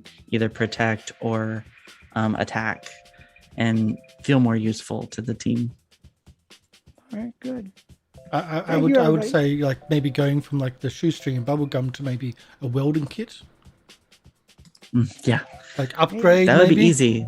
So easy to carry around. Or a mythos theme of summoning, maybe. I don't know. All right, well, that's today's game. We'll be back here next week. I'm gonna let it like Karsh handle the outros or whatever. Yeah, because I forgot last week. Whoopsie. Totally forgot. So this is the start of our working week. So we have lots of stuff going on. We have a Guard's Tale tomorrow. We have other bits. We have a Guard's Tale tomorrow with Polly People is back. We also got a new person starting as well for that show. Last week things got into the shit. So let's see if they can actually get out. Well, actually, last week's episode was "Can you get out?" So that's kind of an indication. We also have other shows on throughout the week. So we're on Twitch TV for the rest of the week. This is our only YouTube channel episodes, but we do have subscribe and all their bits and pieces. So please do all that. It makes it a lot of difference. We'll start with GMC. You can do your outro of who you are and etc. I'm GMC. I've got no social media, but you can find me on Discord at the GMC 1955, or look me up on Start Playing Games as a GM if you're interested in playing with me. Awesome. Red Wolf. I'm Wolf of Red Roses. You can find me on Twitter and Twitch under the same handle. Feel free to watch me occasionally stream whatever I'm playing. Right now I am going through a playthrough of Hades, which I know is a bit late, but it's a good game. Highly recommend it. Or if you just want to yell at me on Twitter for, doing what I did tonight, you can do that too. I'm fine. I'll take it. Don't worry, we'll be yelling you in Discord. It's all good. I figured that much. Neon? Yeah, I'm Neon. Of course, I play Abrahm. I don't have any socials yet either, but I got a couple things in the pipeline, so hopefully you'll be hearing about that soon. And I'm looking forward to next week. I don't know how people can not have social media these days. Or at least I can understand people not wanting to be broadcasting what it is, but that's the other part. You know who I am, so I'm going to skip. Polter. I am Polter. Polter Zeitz on most platforms, and you can find me on Twitter, and I started streaming on Twitch. Awesome. I do have to ask, what are you streaming? Mainly just games that I like. Recently, I was streaming Mass Effect Legendary Edition. Awesome. Never played the games or the series, but always heard good things about it, except for the fact that I'd never liked it. Sorry. But yeah, heard lots of good things. Not a game I've ever liked. Yeah, I get it. Journeys with D. Hi, my name's D. Journeys with D on all platforms. You can find me on Twitter. DM me if you want to play a game together. Yeah, it was nice to play tonight. Thanks for coming. Awesome. And our mistress of ceremonies. Hello, it's me. I'm Polly. Twitch.tv/PollyPeople. Come check me out for like hot and exciting talk and controversial topics. Twitch.tv/PollyPeople. Bye. Fantastic. And in the background, you've had the audio from City of Mist, the actual audio that they used for this. And we've also had supplementary audio from Syrinscape, just to add a little bit of effects here and there.